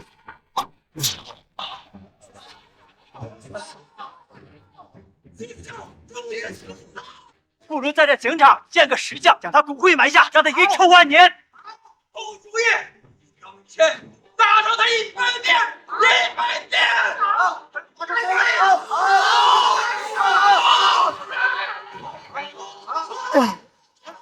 斩了个奸相，真是累死本官。夫君该前往海州府了。不去也得去呀，那女帝给本官挖的大坑。你若真这么厉害，能把海州治理好，陛下绝不吝啬赏赐。那女帝国库的银子还没本官多呢，本官才不稀罕这赏赐。我去跟百姓交代一下啊。孟大人，您这是要走了吗？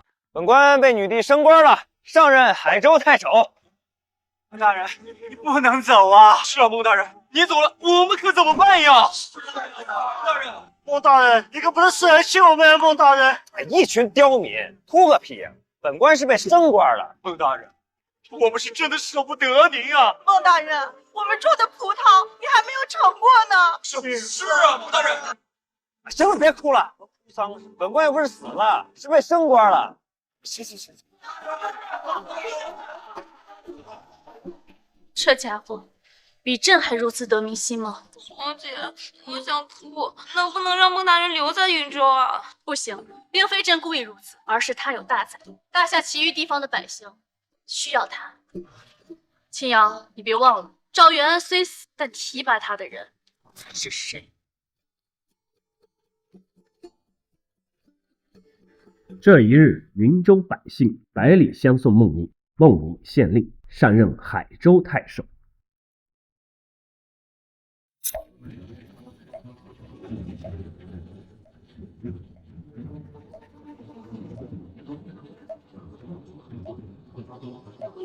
婉儿见过太后。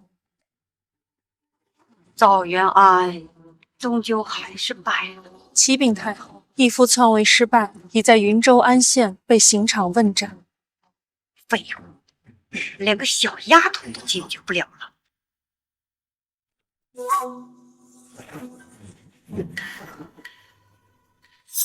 明日起，安家垂帘听政。